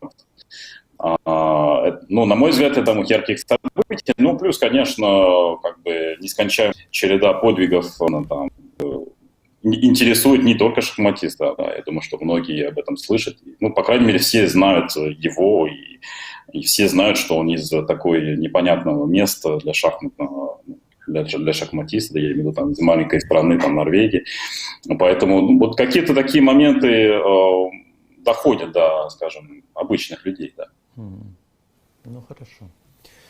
Ладно, будем надеяться, что компьютеры все-таки не заменят шахматы, хотя AlphaZero это действительно очень, очень интересно. Ну что, друзья, спасибо вам огромное. Да, кстати, у нас в чате вот есть человек с ником Йозеф Рэш. Я не знаю, это настоящий Йозеф Рэш или нет. Судя по комментариям, настоящий. Настоящий. Он отметил, что вот слева от Владимира, ну, если мы, как мы смотрим, стоит тот самый кубок, который он получил в 2000 году. Но мы пока не будем, пока мы матч не закончили, не будем. Мы об этом еще расскажем, да. Расскажем. А пока только передам большой привет Йозефу, моему большому другу давнему и соратнику, и благодарность за этот кубок. Ну а почему, расскажем в следующем эфире. О, интересно. Хорошо. Женя и Жоэль, спасибо вам огромное. Надеюсь, мы с вами сможем договориться и ударно закончить матч. Нам осталось не так много, 6 партий. Спасибо, Володя. И тогда всех ждем на следующий эфир. Всего доброго, до свидания. Спасибо, что смотрели. До свидания всем.